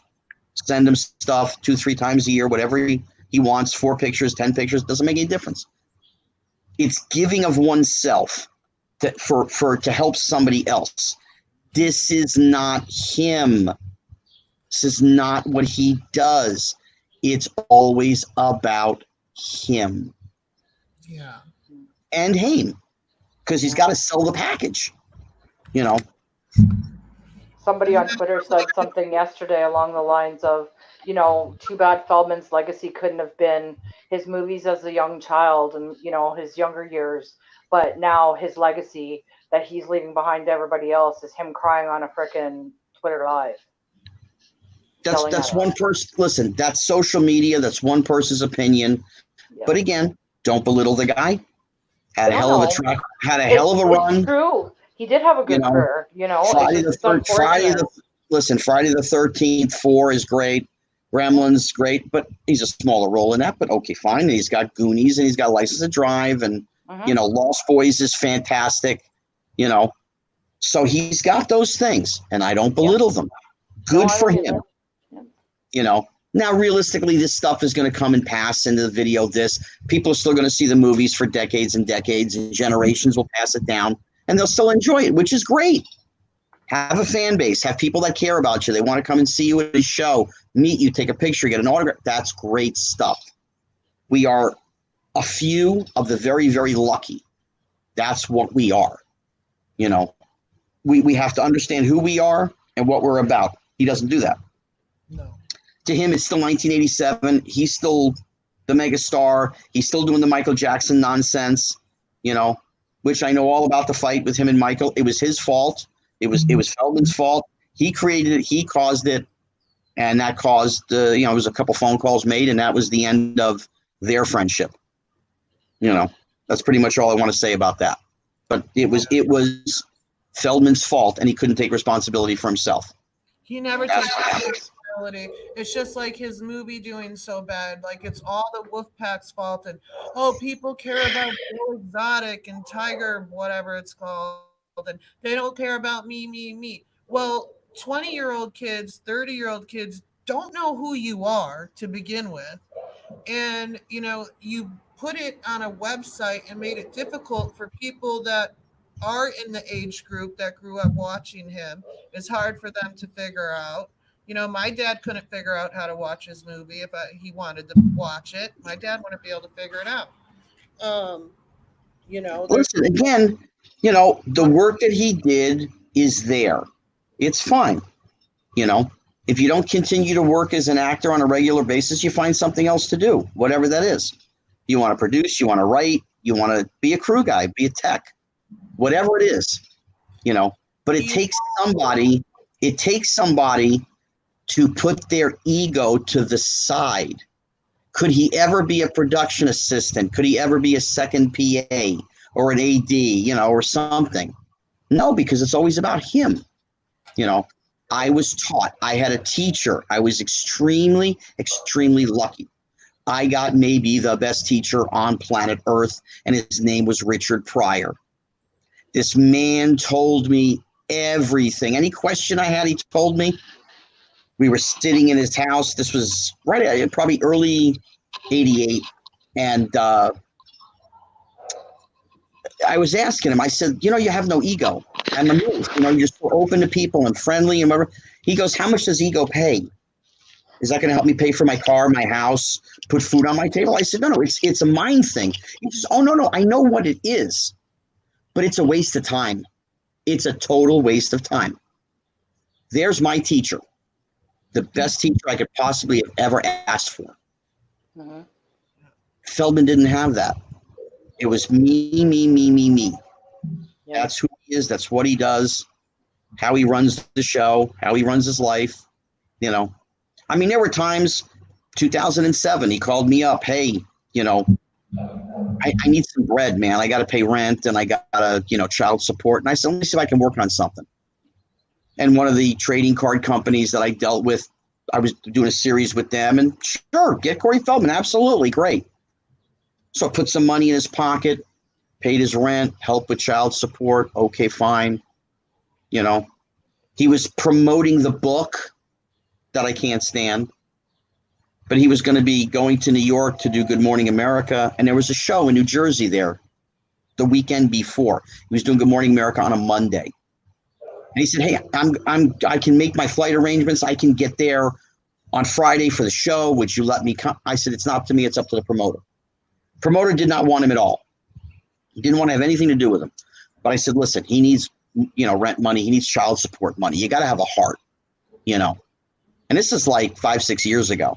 And even though I didn't really talk to him, and even though whatever, he asked me for a favor for child support. I'm not going to take it out on his son, the kind of person that he is. Okay, fine. He does the show. Every day he's an hour late, an hour and a half late. It's complaining. It's this. He needed somebody extra to be with him, and his manager, Scott, came with him. I had the captain of the police department there in the room with him for security. Didn't need anybody with him, but that's him. This is what he needs. It's all about him. And he pissed off fans because he was so late, And there were other things that went on that were just inexcusable. I'm sorry, say again? Is that when Courtney got stuck at the border? Yes. Okay. And he wasn't even there the full weekend, but he expected to get paid for the full weekend? No. He was there. Oh, okay. He was there. He was there Friday, Saturday, and some Sunday. No, he was there. He was just late every day. You got people waiting in line to meet you. There's your fans, and you can't show up on time. No. Yeah. You have to make the entrance. You're willing to take questions from the chat. Sure, go for it. All right, I have 2 chats going up, so I'm going to try to watch. If you see one on the chat you're watching, just go ahead and read it. I know Dishwasher Blonde, she wanted to ask some questions. Okay. So I'm just waiting for her to type it. They're like on a 25-second delay. Okay. Go for it,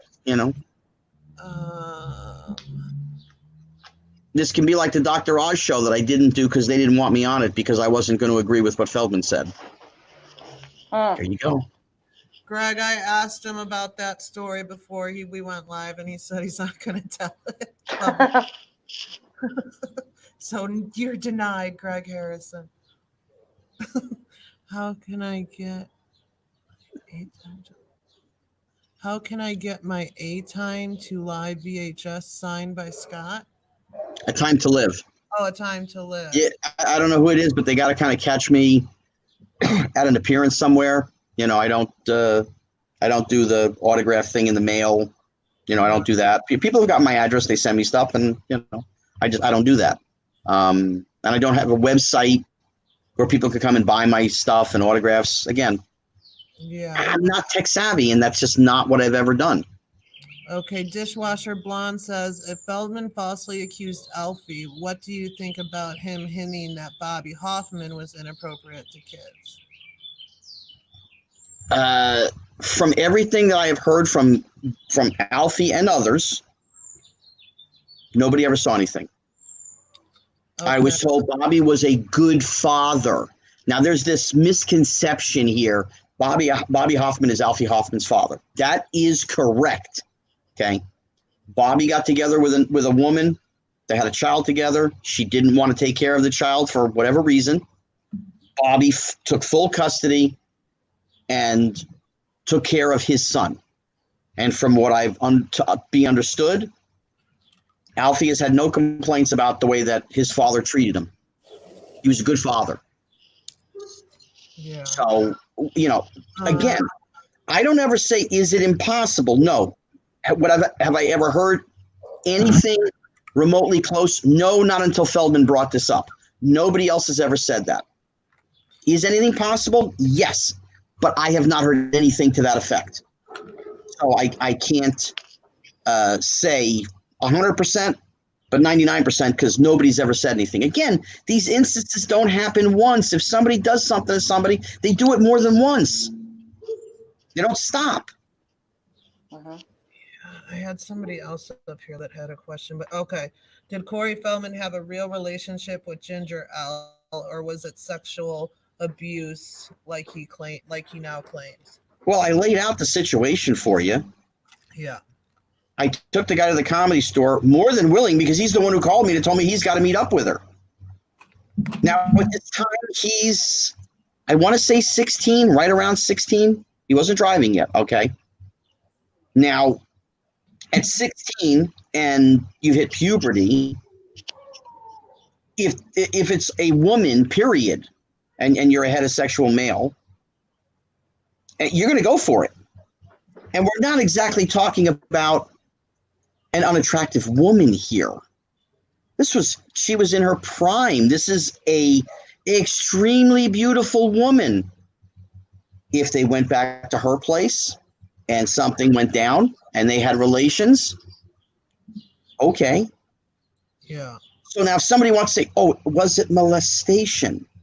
Oh, it must have been the 6 or 7 or 8 or 10 other times he went over there and did it. That's not molestation. That's not the definition of it at all. Was she older? Yeah. He was on top. He was a star at that time. You're talking, 87. He was a macher, as they say. He was a big wig. She wanted to be with him. He wanted to be with her. You go for it. I actually told that story on Howard Stern in 1992. I told that story in 1992, and he confirmed it. But then he said, no, I don't want to talk about that, Howard. Let's talk about my record, my song. He just only spit out. And that lasted about 20 seconds, and Howard had enough of that. Yeah. But I told the story. He didn't say right then and there, hey, dude, that's not what happened. This is what happened. No, it didn't. You know why? Because that's what happened. I say it the way it happened. This is what it is. Uh-huh. Sorry, Christina told me to ask somebody's question, but I don't see it. I was asking them to ask it again. I don't think they have. I just want to make sure. Corey then told everyone who'd listened that MJ abandoned him in New York City during 9/11. He said this for many years. Someone, Lewis, asked a good question. What was your favorite thing about Corey Haim? His smile, his laugh, his jokes, his hugs, kisses on the cheek. Yeah. You know, and he loved my cooking. Almost nobody likes my cooking. He liked my cooking. You know, I made him pastas, so he liked that. The previous comment, yes, that's when the fight started. The argument was 9/11. Everybody was in New York. It happened. The Jackson family was getting back on the plane, and Corey was nowhere to be found, and he was left in New York. But that was his own doing because he couldn't be found. Okay, here's the question. Can you ask Scott if he knows Will Wheaton, who said Feldman bullied him on a set of Stand By Me? I know Will never said that to me. Okay. But if Will said it, I would probably take it for what it is. Will's a pretty stand-up dude, you know. Yeah. Met him many times over the years. Good guy. Please repeat what Corey Feldman did to Judy after Haim passed away. We've gone over that. Someone says, no question, Scott. Just thank you for doing this. I met you at Alfie's years ago. You're a good guy then and now. Thank you. Whoever that is, I say thank you as well. Their name is CC007. Was Feldman and Haim really friends? Could it be just business arrangements? Exactly what it was. We sort of covered that, you know. It was business past, you know, the beginnings of 1990. It was just business, you know. You know, in order to be friends with somebody, you got to reach out to them on a semi-regular basis. You go to dinner with them. Right. I got a friend of mine, Craig, okay? All during this thing, we were separated. It was killing both of us because we love to go to Sioux Plantation. We go out to dinner at least once a week, you know. Now, I actually went out of my house the other night and went and saw him. And, you know, we had some pasta with me, him, and his wife. But that's what friends do. Right. They weren't friends. This Feldman agenda push. He was my best friend. If that was his best friend, I really feel sorry for the guy because he almost never talked to him and didn't see him unless it was something work related. Yeah. Okay, this is from Dishwasher Blonde. What did you make of Feldman's first marriage? Vanessa Marcel now says it was a joke they played on Friends. Didn't really get to know her at all back then, you know. You know, I can't even say I can comment on it. Because if I was, I'd just be making up shit, and I just don't do that, you know. I mean, sort of the proof is there, you know, once she got, I think she got General Hospital, and then she got another job of some kind, and she broke it off with him. Why? I couldn't tell you. I've never sat down and asked either one of them why that happened. If Dominic Brasha were still alive, do you think he would have fought the allegations? Damn good question. Yeah. Maybe. I don't even know if Feldman would have named him had he not passed away. Exactly. Probably not. Because if you're friends with somebody for a couple of decades, you know, they're your friend. Now, again, you know, even knowing that Dominic did something to Haim, Feldman was still friends with the guy. That alone is sad. That alone is disturbing. No. You know.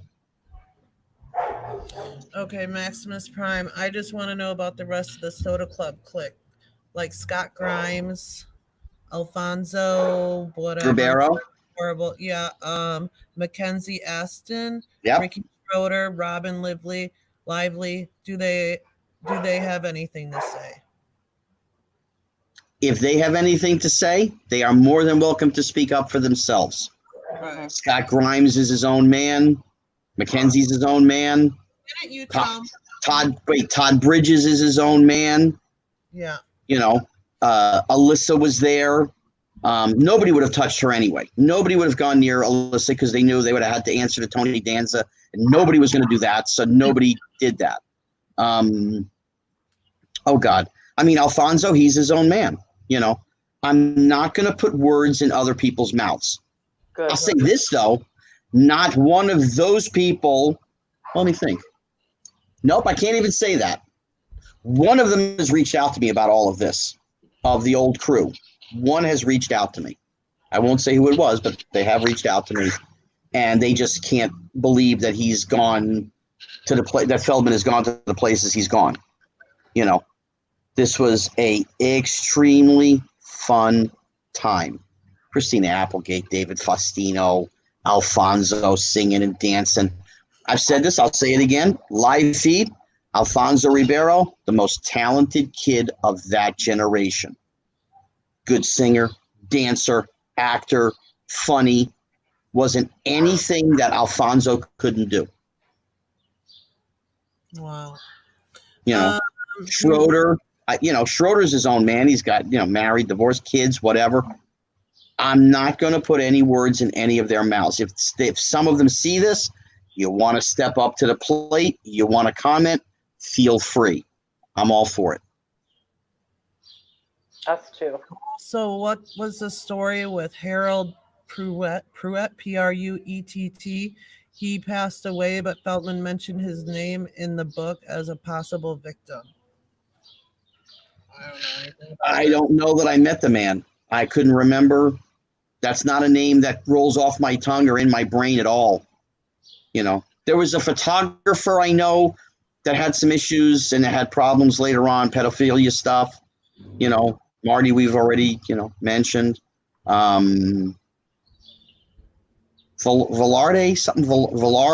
Bob Villard. I think he was one of them, but he went to jail, Yeah. John Grissom can't be found. He's in Mexico or someplace else, but there's no, first of all, there is a statute of limitations as far as the law goes, that you can only go back now, I think you can go back as far as 2017. Or no, you can go back 7 years, 2013. So we can't go back to 1986, 87, 85. You can't do that. Now, what they've done, though, I guess they changed the law. So from here on out, if something happened to you 30 years, it's 2055, and something happened to you in 2020, and it's been 35 years, you can still do something to that person. I believe that's how the law was changed. So the police, the FBI, the CIA, no, they're not going to waste man hours on something that is far past the statute of limitations. Right. And it's hearsay coming from a person whose track record is filled with hearsay and bullshit. Yep. Somebody asked what you thought of Susie Feldman. Nice girl. Yeah. Always got along with her. Yes, always got along with Susie. I know the issues that led to them splitting, and it was a lot of it was Feldman's ego, was Corey Feldman's ego, not Susie. Susie was a good woman. She was a good mom. There are things that she let happen because Corey ran the show. He was the boss, So, I mean, in its own way, you could say she got bullied into things. That might not be the right word, but, I always found Susie to be nice and sweet. Now, I understand that, she's no princess like anybody else. She's on Team Feldman. We get it, but the times that I spoke with her was at their home during the poker games, whatever. She was always very nice. Nothing bad to say about her at all. Yeah. Can you ask Scott what is the most valuable baseball card he has ever owned, and which one is his favorite, but not necessarily the most valuable? Thanks. I had a 53 Bowman color Ted Williams that was in pretty decent shape, and it was probably worth about $3,000 at the time, something like that. But I favorite baseball card. Man, that's tough. I like the old Toys R Us sets that they used to make, and they used to put them out in the stores, little box sets. Yeah, And the I have, ones. no, they were just the regular 2.5 by 3. They were like a deck of cards, but they were baseball cards. I used to have like the white ones. Yeah, no, the Toys R Us, and I have a couple of the Barry Bondses. You know, who's the friend, and as a baseball player, is amazing. So what they call PSA 10, it's graded at 10, all of that. And then the other card that I have in my desk is I have a George Steinbrenner, what they call a cut card. It's his autograph that was cut off out of a book, and they put it onto a baseball card. Oh, wow. That's the favorite card that I have. Yeah, I could say Thurman Munson rookie and, you know, whatever, but those are the couple, you know. Someone else says, what does Scott think of Feldman using Matt Lauer's indiscretions to discredit being challenged? It's just another excuse, in my opinion. There's an old saying, if you live in a glass house, do not throw stones. Yeah. There it is. Matt Lauer, guilty, not guilty, that's not my judgment to make. He you know, people said this, people said that, okay.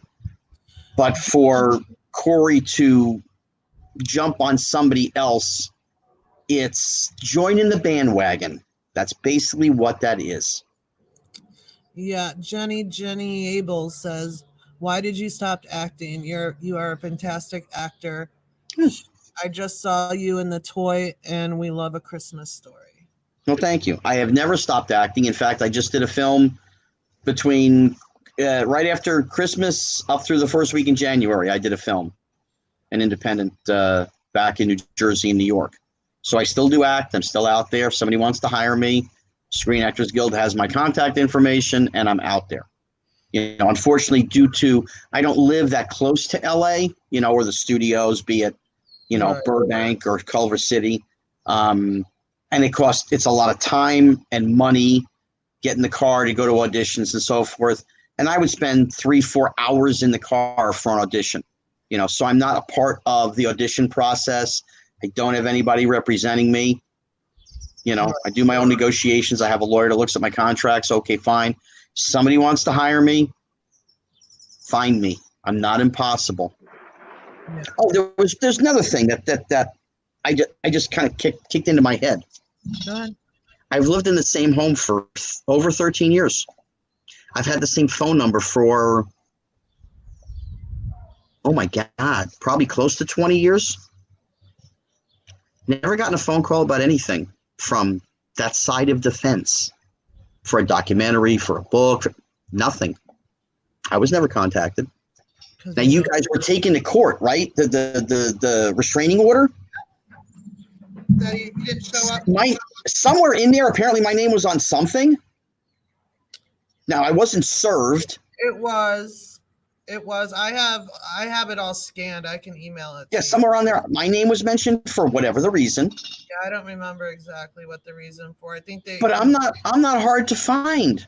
You can find me on Facebook. You can find me at shows. I don't hide. I'm not in hiding, you know. So they could find me if I was mentioned in that restraining order thing, which I was shown that I was, which is hilarious. But there it is.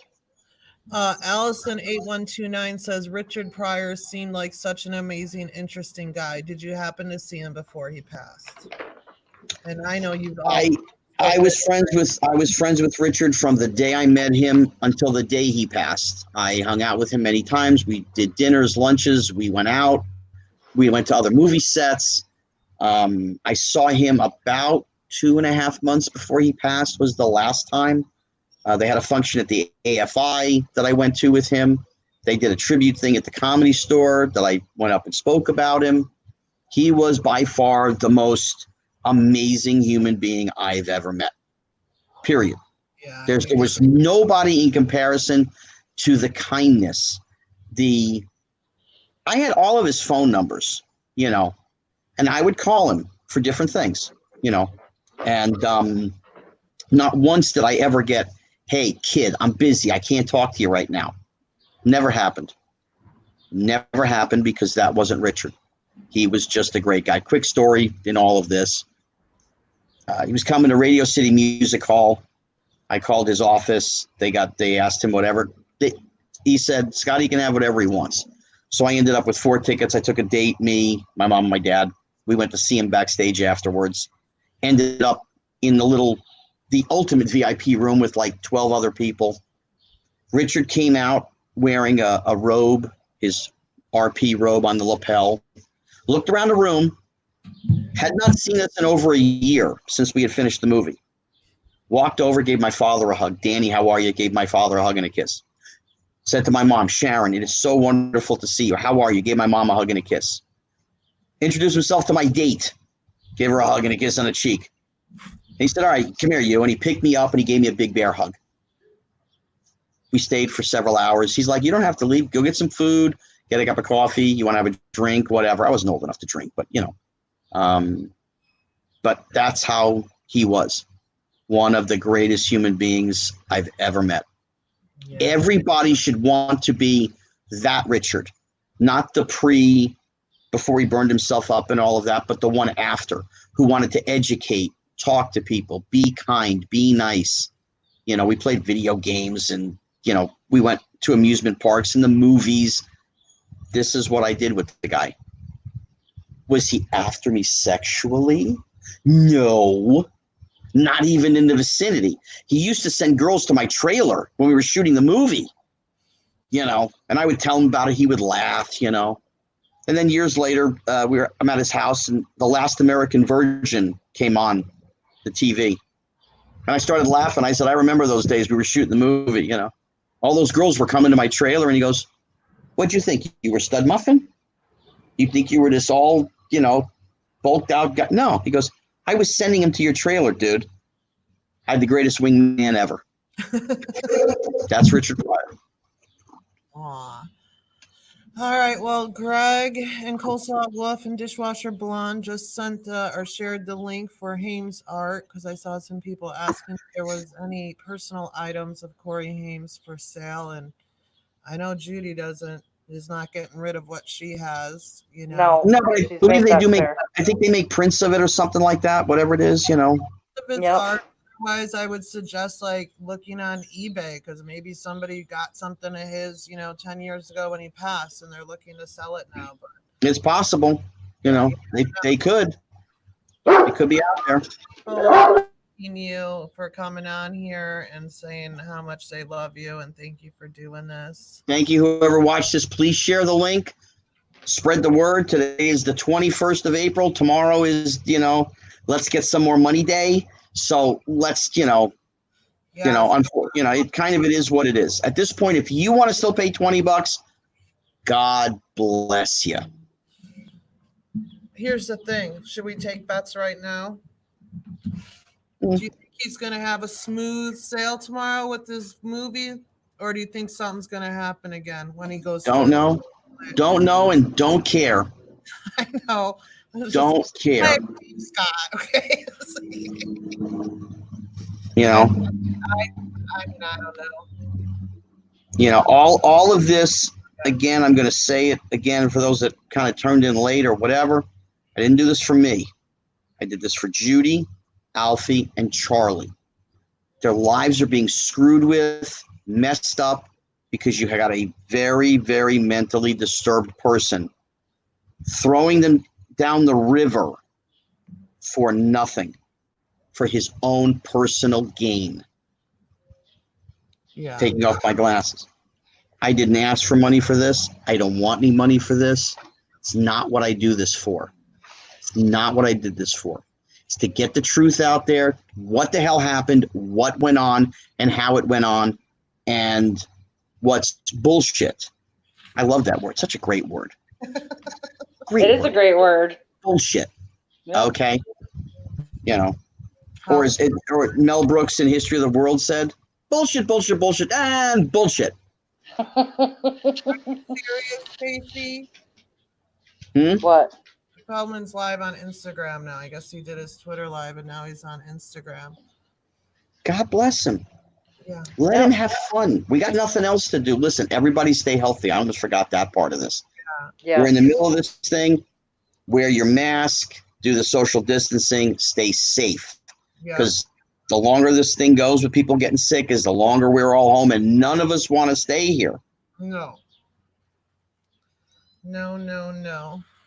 All right, Scott. Well, thank you so much for coming on. Is there anything else that you wanted to say, or? I don't really think that there was much else that could be said.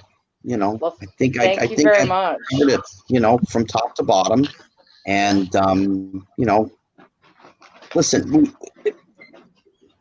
we all pay a price in life, and there's things called karma. Okay, and I believe in karma. That's what I believe in. Yeah. Karma's out there. So it's who does the right things, who does the wrong things, who's out for themselves to enrich themselves, and who's not. Right. That's where this is. When I got something to say that I'm pushing a book or whatever, a movie, whatever, that's what I'm going to tell you I'm doing.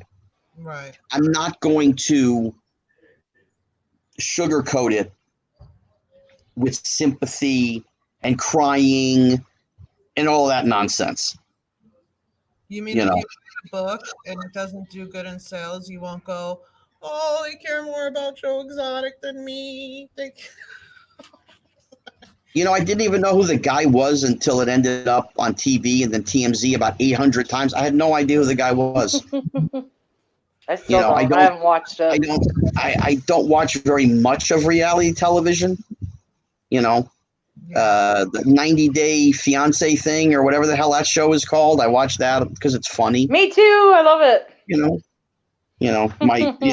But I mean, I got a friend of mine, Dan, back in New Jersey. He loves the pimple popper thing. Ew. No. And the botched with all the surgeries that have gone bad. Stuff. They watch that stuff. I don't watch it at home. If I'm at his place, then I happen to watch it, because they'll watch it. I did see somebody ask earlier, but you were in the middle of talking and then it moved up too far. Somebody had asked something about like how you feel like TV has changed or something along those lines. It's a horror show. Yeah. There are good programs. I do like The Blacklist. If I happen to be home, I watch it, whatever. I still watch the older stuff. I love Seinfeld. Soup Nazi Larry Thomas, God bless him. Phenomenal. The whole cast was Seinfeld was great. I watch Married with Children.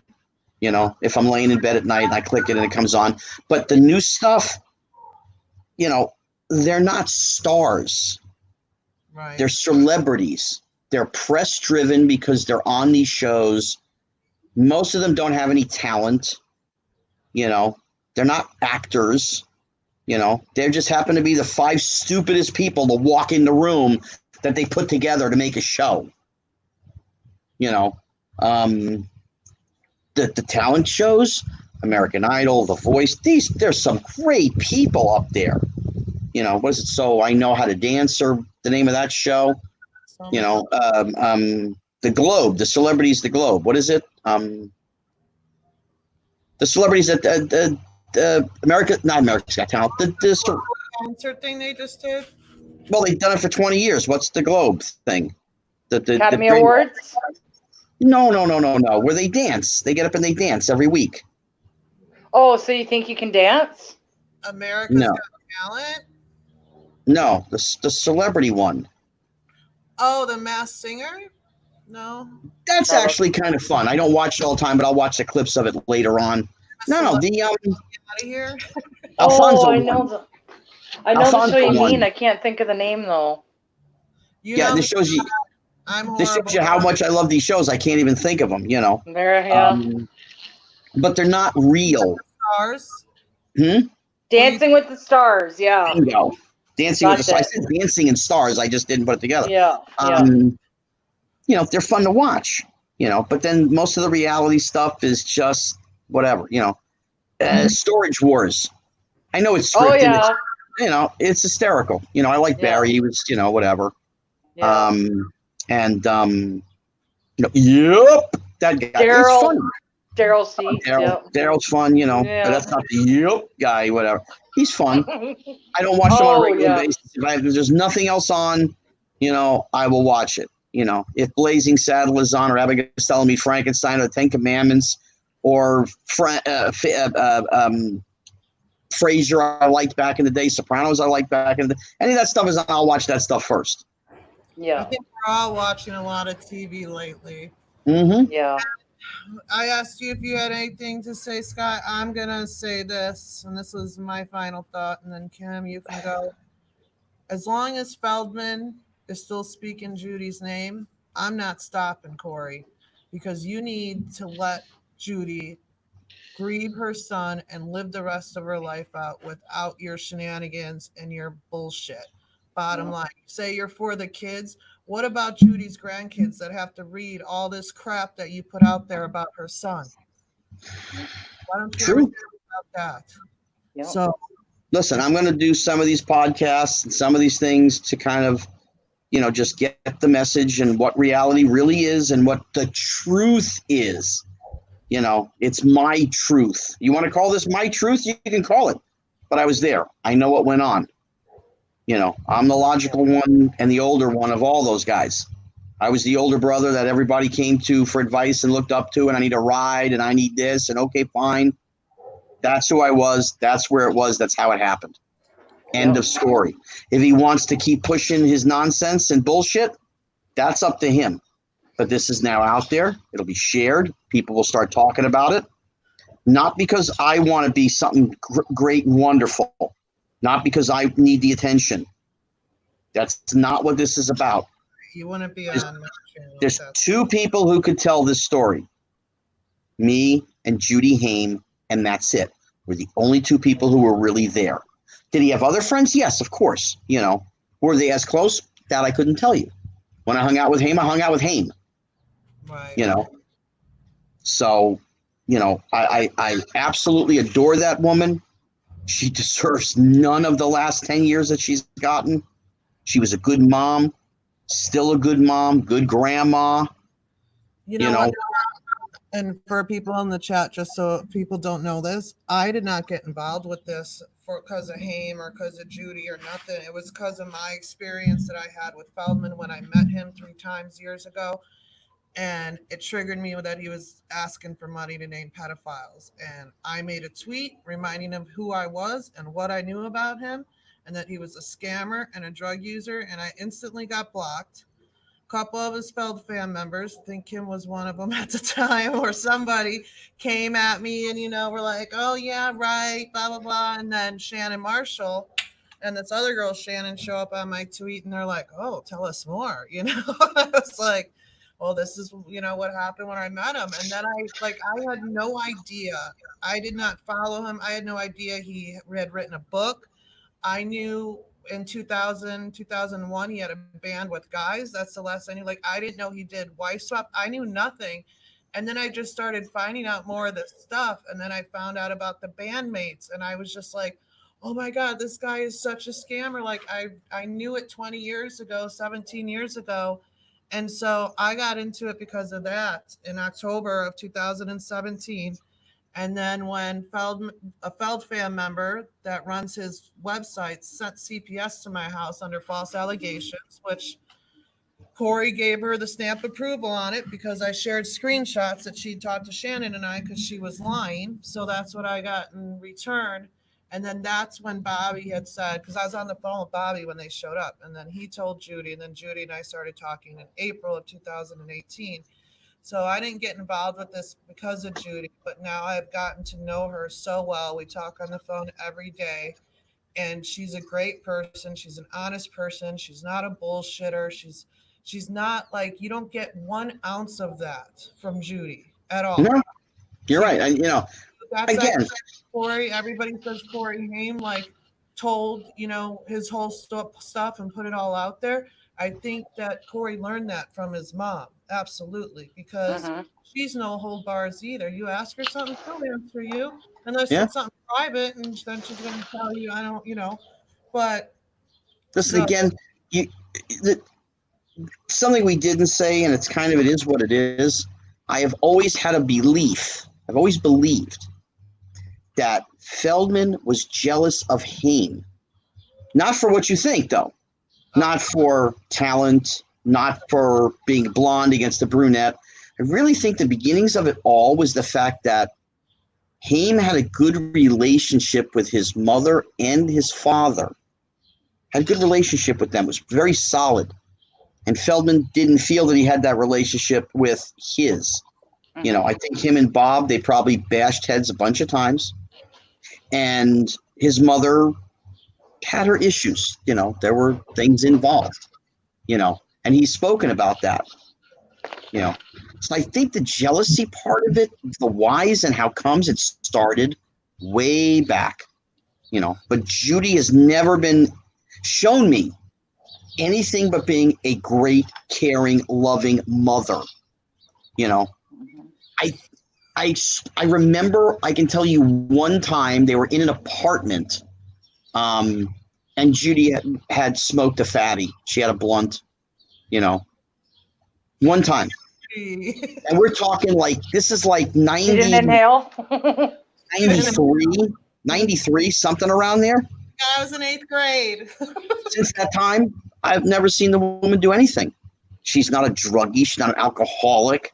You know, she knew I was coming on this show. She was going to be watching it, whatever. I told her, sit back with a glass of wine. You know, she says, I don't drink. Yeah. So then I said, make it a cup of tea. You know, that's it. So, I mean, when people are questioning other parents that they don't spend a lot of time with, they have no business questioning them. My mother is fucking awesome. Excuse my French, but she is. That's just my mom. Okay. My dad, that's another story I don't need to discuss right now. It is what that is. But Judy is just a great lady. Yes. She's a good-hearted woman. Absolutely. You know. So, you know, I think that, you know, realistically, that is the best place to leave this at, is just telling people what a great person Judy was, and we've laid all out the rest about that other guy. Yeah, exactly. So we'll leave on that note. I know people are asking me to restream his lives. I'm going to end this because I am not putting him on the same video as this interview. So if you guys want, I can I'll turn this off and I can start another one. I can do it on this channel and we can restream it. Well, thank you for the time, Susie. Thank you for the time, Kim. I appreciate it. And let's just hope that the word spreads on what reality truly is. Yeah, maybe when quarantine's over, I can come meet you for lunch or something, and we can. There we go. Well, God thank you everybody. For your time. Thank you. Thank you, everybody. You got it. All right. Bye. Take care, everyone. Bye-bye. You too. Bye.